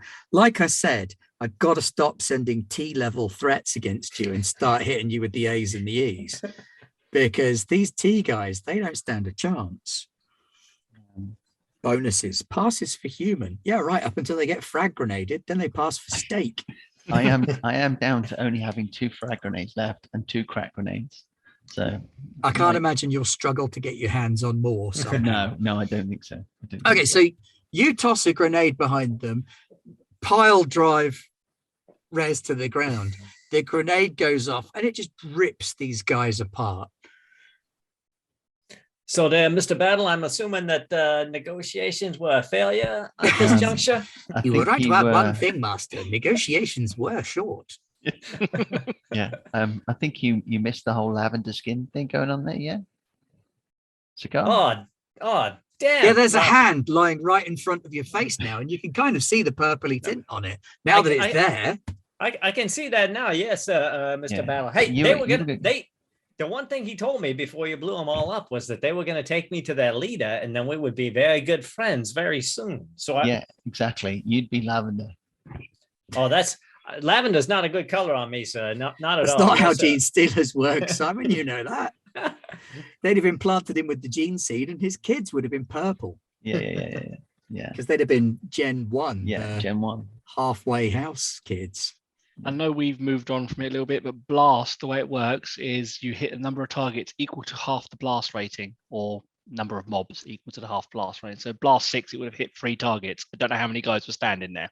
Okay, well, there were more than 3, but it was a really good grenade. Yeah, so... I thought that might be the case, especially with 666 on the damage. I thought So you let's say right. it hit 2 groups of 3.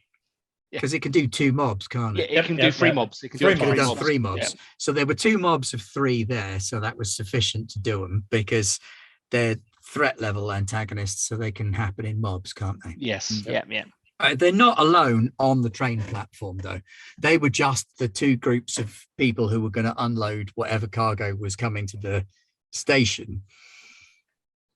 And with the explosion, everybody on the platform now takes notice of you. Is this the moment when I use fashionista and fling back my robe? So I'm not sure being a everyone can fashionista is going to help at this everyone can stage. see To be fair, my inquisitorial symbol. Because you were also told Flashing. that this gang controls the train station. Yeah, they might not care you're an inquisitor, or Well, they'll care. They'll care, but then that means they have to kill you. Yeah. Or turn you. Bring down Bess. So at that stage, yes, lots of people turn and notice you, and people start picking up big, heavy tools and pulling out auto guns from crates and stuff, and moving to take up secure positions around the train station. They're not going to be very secure if we pull out an auto gun. Oh, I guess Sister Evelyn is now pushing the autocannon off the onto the platform. Onto the platform. Okay. Good luck firing that. That's okay. We've got a guardsman with one eye. He's only got one eye. He only has to shoot the big things. We got a tech guy. We got a Octavian. Depth perception. Oh, the combat person. Actually, it adds +2 DN if you lose one eye to your difficulty number. Okay. Okay. Who's got the best ballistic skill to shoot the autocannon? I thought it might be somehow. So, Dad, do you want to shoot the autocannon, or do you want to step aside and bolter it? No, I assume Julius has probably asked Sister Evelyn to come out with the big old autocannon. Yeah, I think it's a statement, isn't it? You're making a statement, and we don't want to waste your bolter rounds. Sure. So Sister Evelyn kind of pushes it out and turns it up the platform, and then as targets present themselves. So you unleash with an autocannon, and figures begin to scurry hither and yon, trying to get out of the way of the autocannon. Right, what the bloody hell is autocannon? I'm down in the war gear now. Octavian, you might want to start hacking something. Autocannon, damage 16, extra damage 1, AP -1, heavy 8.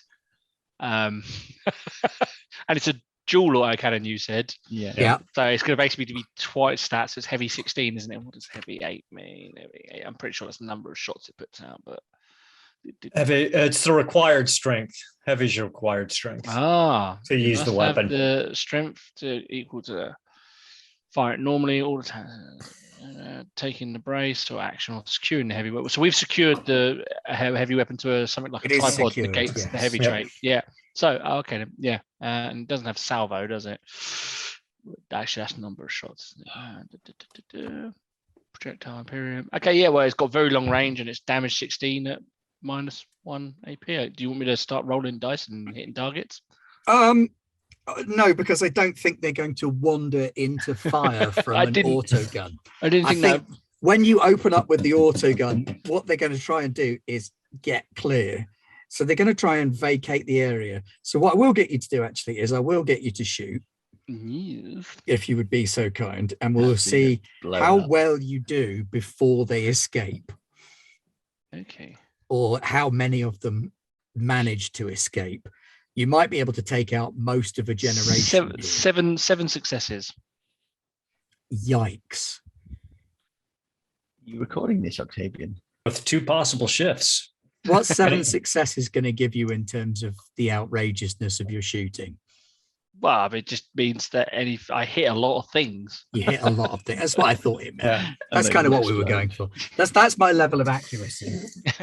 How well do you do? I hit a lot of things. Well, and with the 2 possible shifts, you could shift those straight over to extra damage dice. I mean, I So doubt you any kind of of light up the train station with autocannon fire, just blasting. Yeah, so I started blasting. You got your full slow-mo action scene with the shells landing on the floor in slow motion, people running and jumping behind things, crates exploding into splinters. So I can imagine the scene now. And by the time you've emptied all of the rounds, it goes tick, tick, tick, tick, tick, and we come back into sort of normal time. The station is empty. It's a wasteland of dented metal, ripped up plasticrete, exploded boxes, clouds of corpse starch floating in the recirculated air. But there's nothing alive on the platform. Hey, Mr. Battle there. So I think we're going to have to go with Plan B. Well, we're all alive, so I think plan plan has worked out this far. Oh, it's fantastic. So, I mean, don't get me wrong. Thank you for saving my life. And sister, your shooting was amazing. But I have a feeling that everybody knows we're here now. I don't expect any more neophyte hybrids. Yeah. It's acolytes and up from here on out. When you throw a gene stealer at us, that's when we know we're done for. Yeah. I think we need to get ourselves off this platform. Octavian, you're going to give us some information? Right, we need a map of the area and where to get off. So I'm going to hack the system. Beep, boop, beep, boop, beep, boop, boop. Deck. What's the difficulty? Difficulty is 5 because they've messed with the system and it doesn't follow Imperial protocol. Heresy!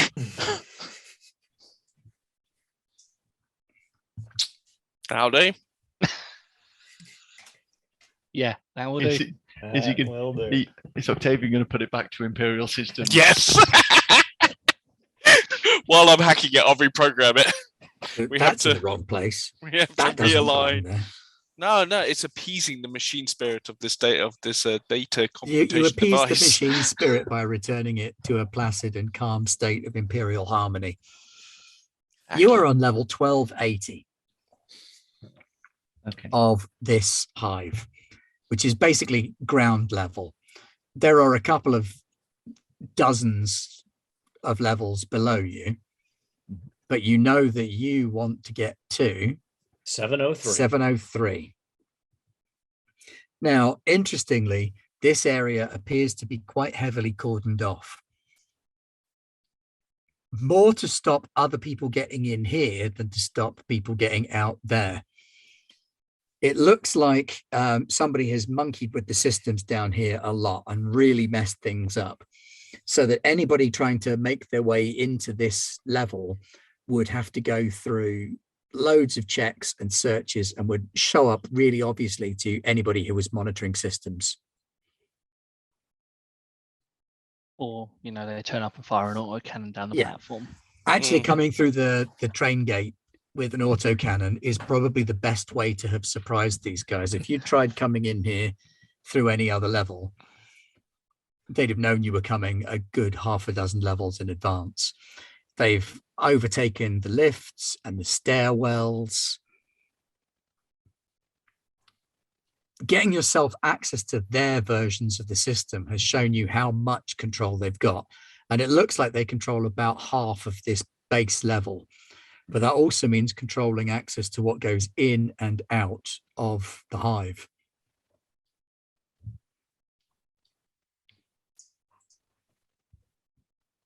It would appear the infestation here is worse than we thought. Indeed. I was never that optimistic. So, the boss, does that mean if we're looking for this the alien Inquisitor now instead of the Witch Inquisitor now, does that mean we are supposed to deal with this? What'd you call it, sister? Infestation? Or are we still going after the book? Sakar, we don't have the numbers to deal with this. Yeah. It would take my full order to deal with something like this. Yeah. But We sister, basically I just saw what you just did, sister. I think you could probably do this all by yourself. You're amazing. Here's a When I one-man appreciate the vote, when I appreciate the vote of confidence, I can assure you that we had the element of surprise. If we hadn't, this would have been a lot harder. And we should move quickly. Yeah, we need the quickest way to get out, and we need to send a signal out to say, so people up hive know what's down hive. Your best bet is to go up hive and then send a signal. Yeah, I think so. So you've got a couple of choices. You can hijack an elevator, in which case they'll know you've gone. Yeah. Or you can blitz your way up the stairs. They'll probably still know that you've gone, but you'll be able to take them with you. The lift will be quicker. The stairs will be messier. 300 levels. Yeah, You don't have to go up 300 levels of stairs. Yeah, even the sister of battle doesn't like the idea of going up 300 levels of stairs, so the lift will suffice. Yeah. That's why Aaron gets up at 5 a.m. so he can do 300 levels of stairs. Exactly. It's nothing to me, but you guys might get tired. I know I'm gonna get tired. I'm I tired look just at one- I thinking look at- about I look three at one levels of flight. stairs. So how's our guardsman? Is he armed still and whatnot? He is. He's a little bit Jack Sparrow about the whole thing. He's pointing his gun in kind of the right direction. Excellent. You're on point. I'm on point. That's what being the lead is all about. Putting him on point means he doesn't shoot any of you by accident. Oh, right. That's why the sister put him on point. Yeah, I just took all the ammo out of his gun. Oh, no. Wow. Either way, he's All our right, red so shirt right what's now. the plan? Elevator. Elevator.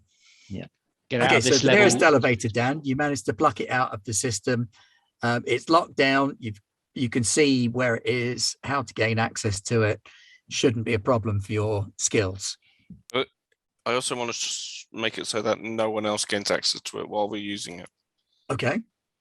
And can you get me an open comm to whoever's in charge down here? I can. It depends who's in charge, though. Well, I know Also, exactly who's in Julius, charge. an open communications probably not wise. They probably have their own version of Octavian. The last thing we need is a tech battle. I don't think I've got wisdom on my stat sheet. Wisdom is my dumpster. I don't think I've got wisdom. Yeah, no, definitely no wisdom. I don't have cunning either. Sakar's very cunning. That's okay. Which is why he's hanging back, waiting. I'll just Well, hide one back thing here at a time. behind Let the me deal with the sister. lift. Yeah, deal with the lift. It's just that we don't know whoever's in charge hasn't been compromised already. Yeah.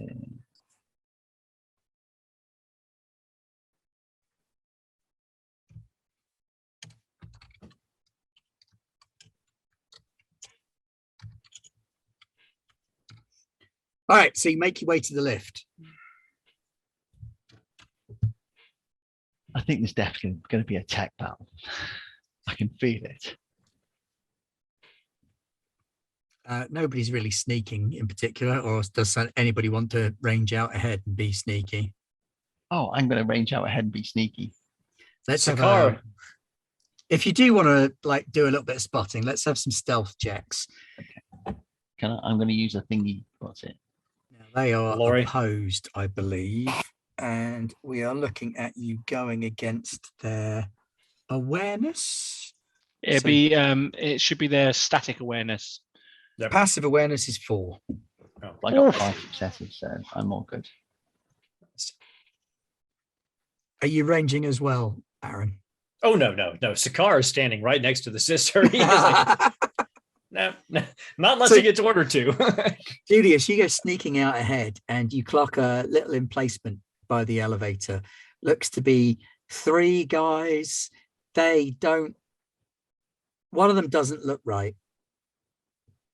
2 of them look like normal humans.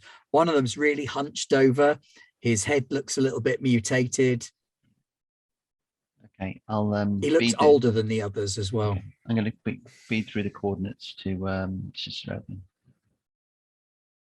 Because I'm assuming as soon as you put your gun sight on, you'll see. Yeah. Range.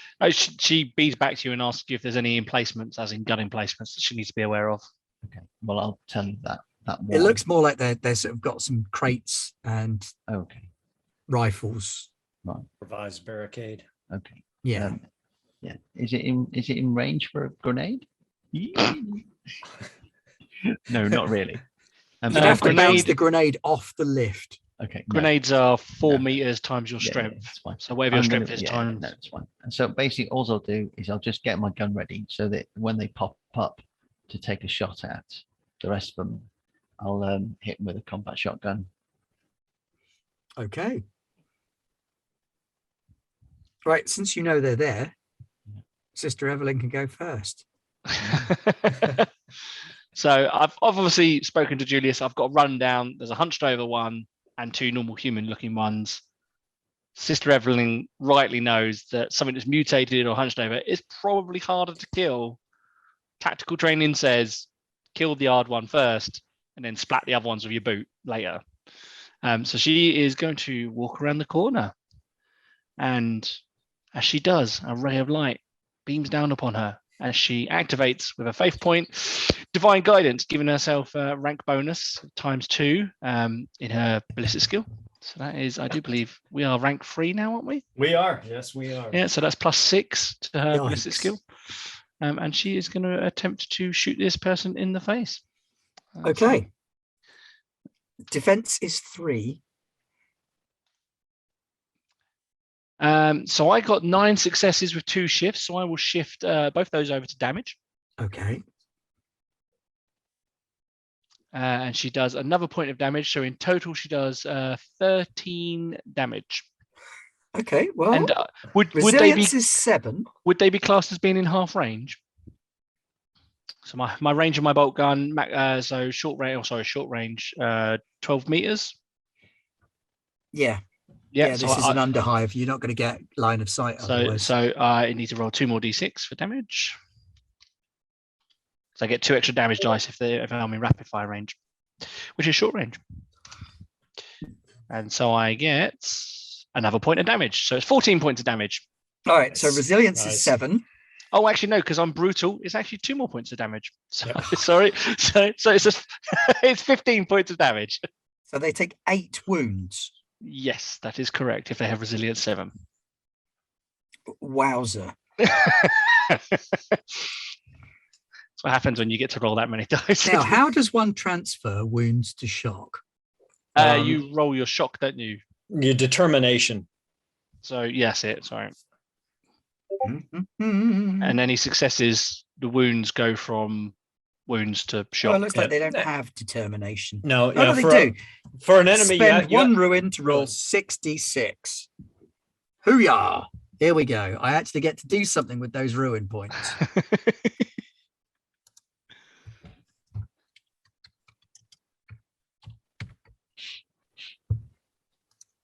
Oh, look at that. 2, 3, 4. 4 to shock. 4 So shifted to 4 shock. of those shift over to shock. So it's not completely down. How much shock does he have? 5. Okay, so yeah, when you get down to 0 shock, you have to do a leadership test, don't you, or run away? I guess. Yeah. So you hit this creature, person, man thing with a bolt of fire, and the explosion blasts it backwards into the elevator, and it crumples to the ground, and then an extra arm comes up out of its fatigues with one 3-clawed hand on it. It kind of gets hold of the metal of the elevator frame, pulls it upright. Suffer not the alien. And then the other two of them are going to open fire. I suggest we use a glory point to intercede and put someone else in that Yeah. gap. Let's seize the initiative. Let's seize the initiative. Okay. Can I shoot them with my combat shotgun now? I would assume so. I assume you were close enough. I'm not gonna frag grenade them at this range. Might destroy the elevator anyway. Yeah. Yeah, you thought 300 floors of stairs were going to be hard. Imagine 300 floors of climbing up a rope. Can I use some glory? Can I use glory? Yeah, sure, go for it. Use a glory point. We've got plenty of it. Wrath critical. Ooh. What's their defense though? It depends which one he's shooting. I assume Fine. he's shooting the normal human-y ones. Yeah. Because I can shoot that. Their defense is only 2. Oh, so you do hit Nice. them. Yeah, they're not wicked. Okay, so damage 9, ED1. So does that mean I roll 1d6? Yeah, roll 1d6. And then 4, Critical 5, hit, 6. Page 197. And then you got to roll 2d6 for your critical. Oh no, I Yep. did that wrong, didn't I? Yeah, you just need to roll 1d6. Roll 1d6. / roll space 1d6. Oh, 6. So you get another point in damage. So is that 9 plus 1 plus Yeah. 1 point? Yeah. Because it's And then roll yeah. 2d6 for your critical hit. Is it a d66 or? It is. Oh, Does. yeah. But if you do d66, it doesn't give you sensible Yeah, answers on that's right. boundary. So then we click that. So that's 54. 54. Crikey. Crimson Ash. Crimson Ash. The attack sears into the foe, fusing flesh into a charred ruin. The assault wreaths the target in burning fury, making a smoldering mess of sinew and bone. Target suffers 1d3 plus 1 wounds and is on fire. That's rough. Must So how have- much damage did you do, Simon? I did 9 plus 1, 10. plus another 3 or plus another 4 because it's d3 So plus 10 gets through its resilience. It has 5 wounds. So you do 4 of them and then you do the extra wounds. How many extra wounds? 3. it was d3 plus 1, wasn't it? D2 plus Four. 1, yeah, 4 more. So wounds. you Well, one, your you gotta roll combat the D3. shotgun makes a pulped ruin of the torso of the first guy to turn around with his auto gun, leaving you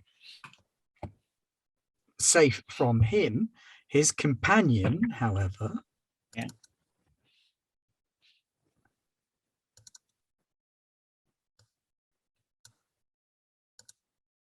is going to shoot at you with an auto gun using his ballistic skill.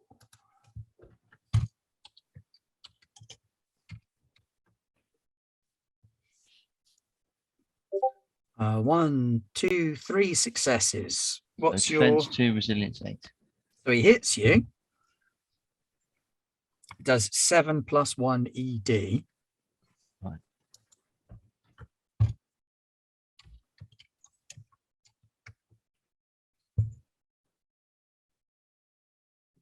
So 7 points of damage. Your resilience takes off 8. 8 of those 7 points of damage. So -1, you heal a wound. But you fear he may have damaged the collar on your Oh, wow.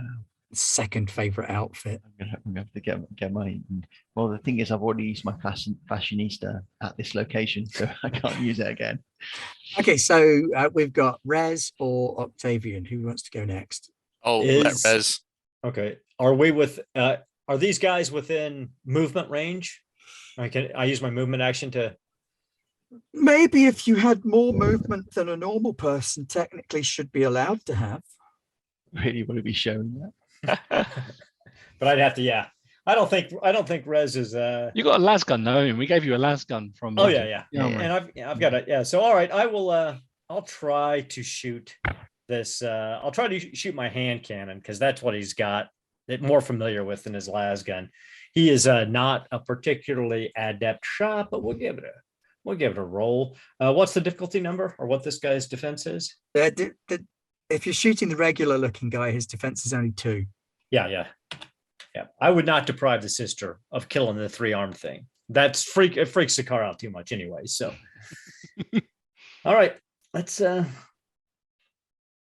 Yeah. successes. Okay, 10 damage. 10 damage, resilience 6, wounds 5. So he is quite horribly injured, but not entirely out of the battle yet. That's Sister, fine. did you see that, sister? I actually hit somebody with this thing. I'd never shot it before in my life. This is Concentrate, amazing. Rez. We're in a He battle. says, waving the hand cannon in your face. Yeah, The emperor is clearly on our side. he's here, like really sister. excited and waving it, and the sister's like, "We're in a battle. Concentrate." And then So we switch over to them again, or they've all had a go now. So it depends, because you didn't give a go to the free arm I man. didn't give a go to Nope. the 3-armed guy because you surprised him. So, okay, I'm going to let him have a go. And he is going to absolutely charge the living crap out of you. Sister, is that sister, is that a mutant or is that a Xenos? It's both. Kill it. All right, fair enough, sister. I just He's trying got to keep all the rules multi-attack, straight. which means he's going to charge you and attack you, I'm going to say. Multi-attack means it can attack multiple people. Well, any of us could multi-attack, but you have to add +2. Yeah, to he's the defense particularly number good of at everybody. it. It's because he's got the extra arms. You Yep. see. Yep. Yeah. So he probably doesn't suffer the penalty for doing multiple attacks. Yep. But he still has the Reduces action. the penalty by 2 difficulty. Yeah, but he Yep, also yep. he still has the action limitation. So he can, when he's in amongst us, he can make multiple attacks. But if he's got to do an action to get into All combat right, well, he with us, swarms at you and tries to take a hit. Now, this is weird because he doesn't have a... Oh, it comes off his strength, doesn't it? yeah, strength. Yep. For hand-to-hand combat. Yeah, he should have weapon. He should have a weapon skill stat though. He does have a weapon skill, but that's ranged weapon. Oh, no, it's not weapon No, skill. weapon skill, weapon skill, ballistic skill. Yes. So that is 1, 2, 3. If 4. you're hitting the sister, you've got more than. If you've got more than 2, you've hit her. Okay, so hits the sister. Is he hitting me with a rending claw? He is hitting you with a rending claw. Yeah, he's not hitting me with a rending claw. I'm going to use two faith points to just say no. That attack misses me. Probably wise because 11 Yeah, very much. plus And it's 4, like and it's also probably AP like 3 or 4. So I don't want to take that. AP minus 2. Yeah, so it's Okay. good. This guy's only got Diddy rending claw. Yeah, so He's not a yeah. full-on patriarch or anything. So the Emperor protects as he goes to strike her. A blinding light comes over her shoulder and sort of flashes in his eyes for a second, and his blade claws barely miss the But yeah, front that of her. arm that he's hitting her with is coming out of his back, it looks like, and it's segmented and almost chitinous like an insect arm. Fascinating. Bears down on her with these razor-sharp claws, and then this flash of light from her halo distracts it, and it misses with the claws and hits with the chitin, which bounces off her holy ceramite. It transfers the go over to you. That would be Octavian. Aye.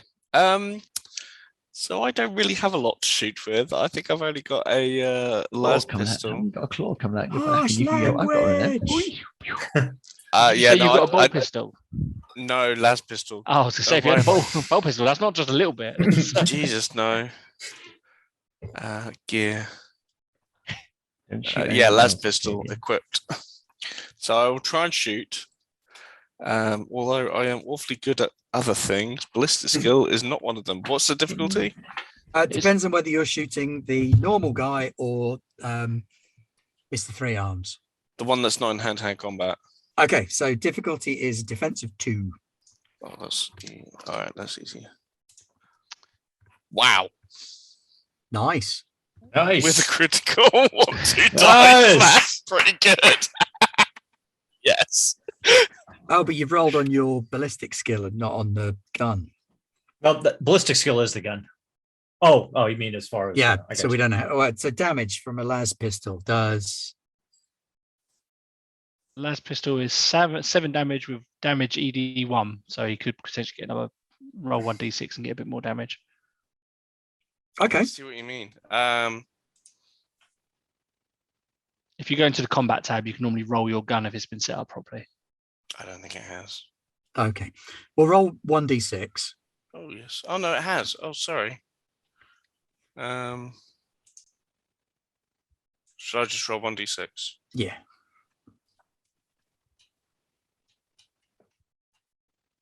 And that was slash roll, wasn't it? Slash. Yeah. Get that right this time. Not sure what I did then. Oh, you didn't succeed on that roll, so it's Okay. not giving us the damage option. Just roll the one. Oh, you rolled the 1d6 and you got a 6. So that's an extra point of damage. So how much damage is that, Dan? You were paying attention. 8. Damage 8 total. for last pistol. 8. So 6 of them are reduced by his resilience. Your last pistol is enough to off the last remaining I feel really neophyte. bad. Pew. He was an alien monstrosity. Yeah, I know, but I Masquerading didn't as do a human. anything. I just came in last and shot him. That's fine. You teamed up with Rez to take it down. Triage. You know, the king of the misericord. Slip in at the end and ease their battlefield trauma. That's what I was going to say then. Let's have another go at that rending claw on Dan then. It comes back to the top, doesn't it? Now? Oh no, it does come back to the top. Yeah, it comes back to the top, and we get to pick first. Yes, So you do. unsurprisingly, the Sister of Battle is going to shoot him. Now, I'm shooting into close combat, which means if I get a RAF complication, it means it hits an unintended target. So I apologize if I accidentally hit one of you. Well, I think to be fair, if it hits an unintended target at this range, that target will be you. I can't shoot myself. No, but you can shoot the bolter and have it glance off this guy's chitin into your face. Ooh, I like it. I like it. That's good. Well, I will take That's aim tricky. because we're point blank range. And we'll see how this goes, shall we? Somehow, I don't think you'll fail. Defense No. is 3. No, RAF complication. There it is. Oh my God, yeah. RAF complication. I've hit myself, apparently. Can you use your faith to because you're not re-rolling it? It's faith. What's that? Aren't you faith? My faith rolls. Yeah. Yeah, I would, but I'm more scared of his rending claws than I am of my own bolt gun. Okay. Okay, Dan, please roll your damage to yourself. Oh, cool, lovely. Oh, damage. Thankfully not. No. So you still did hit him. No, I don't hit him because if you're shooting into melee, it specifically says the downside of shooting into melee Okay. Yeah. is if you get a RAF complication, You- it hits an unintended target. Okay, fine. So you do shoot. And if this had been a normal person, you feel that the bolt round would have gone in, but it glances off of something inside this guy's coveralls and reflects the bolt back onto you because of the angle that you're shooting at. Lovely. Excellent. Thankfully, I have resilience 10, so I'm okay. So your own bolt, you feel the heat and the blast But against your chest. it's probably as if like in real life, if you get hit with a bulletproof vest, it still hurts. Yeah, there's You're going to be a just not bruise. dead. So It she's does like, hurt, by "Ooh." the way. I mean, Yeah. I've been shot in a flak jacket. It did break my collarbone and crack 2 ribs. Oh. Now I'm a rending claw you. Yeah. I know. I'm going to spend a glory and seize the initiative. Just want to hurt someone. So This is like the Rez Star Wars sees- game that I ran where people kept stopping me from cutting Jedi's hands off. Rez sees the sister in trouble, drops his pistol as a free action, draws his mono knife, and does an all-out attack on this thing because he's terrified that this thing is going to kill the sister. It was the only thing protecting him from the father. Exactly. And you said his defense is 4? His defense is 3. 3? His resilience is 7. Okay. 7 successes. Yay. One possible shift. So I'm going to shift that over to damage. And I'd like to spend 2 more points of our glory to shift 4 additional damage dice as well, if that's okay with you guys. That's fine by me. So his armor is reduced by 1, and It's your Nice strength roll. plus 3 plus 5. I think you just shifted. Yeah. So my strength is 4, 7, 10 points of damage, and reduces his armor is reduced by 1. So his resilience is Okay, so his armor is reduced to 6. So he takes 4 points of damage. It takes 4 points of damage. Now he'd shifted some over there before, but you you kind of pin yourself onto the back of this guy and just stab and stab and stab and stab and stab with your mono knife right into the collarbone of this guy. And he just kind of stops, looks kind of surprised. You can see this look of surprise in his face, Sister Evelyn, as this tiny parasitical hive-dwelling human pile drives into him and just rips into his throat, slashes open his carotid. There's darker than usual blood spraying everywhere over you and your kit and Sakaar and his kit. But he sort of slides off of you and his claws scrape down your chest plate as he goes with a squealing sound, doing no damage and flopping to the ground, just kind of pinning Sakaar to the floor. And Sakaar is now reaching around and stabbing him in the chest as well. Still going. And he's going, for the Emperor! For the Emperor! And I mean, Sister Evelyn's like, the Emperor works in mysterious ways. And kind of like, Sakaar, you're okay now, you can stop. And then like uses a boot to roll the creature off of him. Sister Evelyn, are you okay? Because when that bolt around hit you in the chest, I mean, I was the Emperor said, kill that thing. And I was like, yes, sir. Whatever you say, sir. I'm fine, Sakaar. And she goes down and reaches out with her hand and offers him a hand up. You hear that squelchy noise as she grabs it. I'm a mess, sister. He was very juicy. He was quite juicy. But in the aftermath of the carnage of this battle, looking closer, you can see that there is no way you could have mistaken this for a human. This was an entirely different kind of thing. This is an alien-human hybrid of some kind. This isn't a mutant. This is very much an acolyte hybrid of the probably second generation, based on what you already know. So mostly human looking, except for the weird elongated and fattened head and this extra arm tucked away inside his coveralls that he reached out with. From a distance, in bad light, covered with a cloak, you might mistake him as human, but he would never be able to lead a normal life. So the fact that he was out openly on this level, standing guard, is a worrying sign as well. But the elevator stands before you, and as Octavian beep boops it open and you step in, very technical term. you step in to leave this floor for the 700 levels. And I imagine Father Majestus is burning everything as we go. Father Majestus is burning everything in your wake. I'm burning you and I'm burning you. It's like Oprah with the car, except it's Father Majestus with a you flamer. get some fire, you get a flamer, some fire, you get a flamer, and you get a flamer, and he's just torching all of the things. And you kind of bundle your way into the lift. Your armor has seen better days. It's going to need some tender loving care tonight before you go to bed. It's going to be a good couple of hours of buffing out some of these stains and some of these scratch marks, but you lived to tell. And the Emperor has protected. And the lift begins to make its way upwards. And that is about where I think we should finish this session, because we've hit that sort of time where it's time to wrap it up and send all the little boys to their beds. So thank you very much for joining us this evening. We have been Garbler Games, and we'll continue to be Garbler Games, we hope.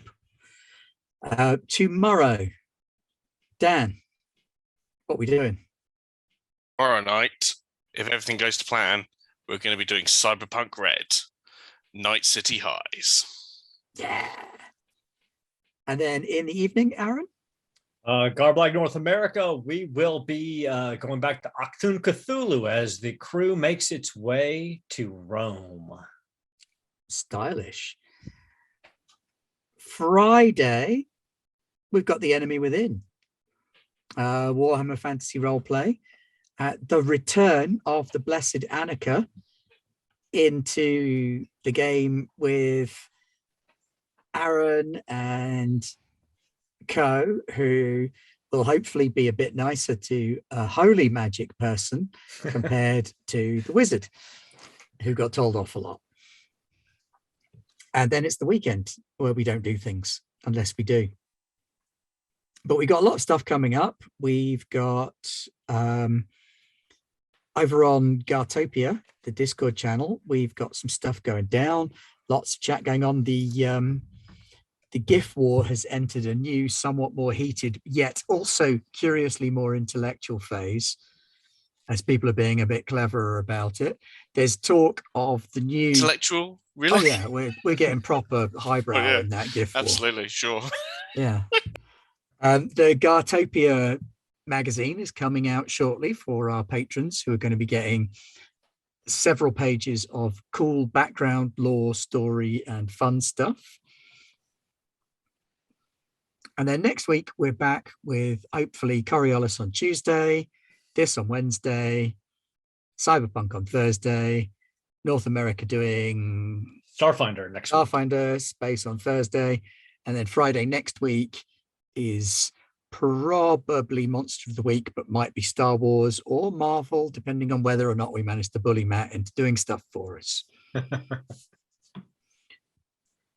Pete, are you there, Pete? Can you hear me? Seance time. Pete, I'm finished, mate. Help me. Make them all go away, Pete. Yeah, help Not us, Pete. happening. You're our only hope. Help us, Pete. You're our only hope. Okay, goodbye.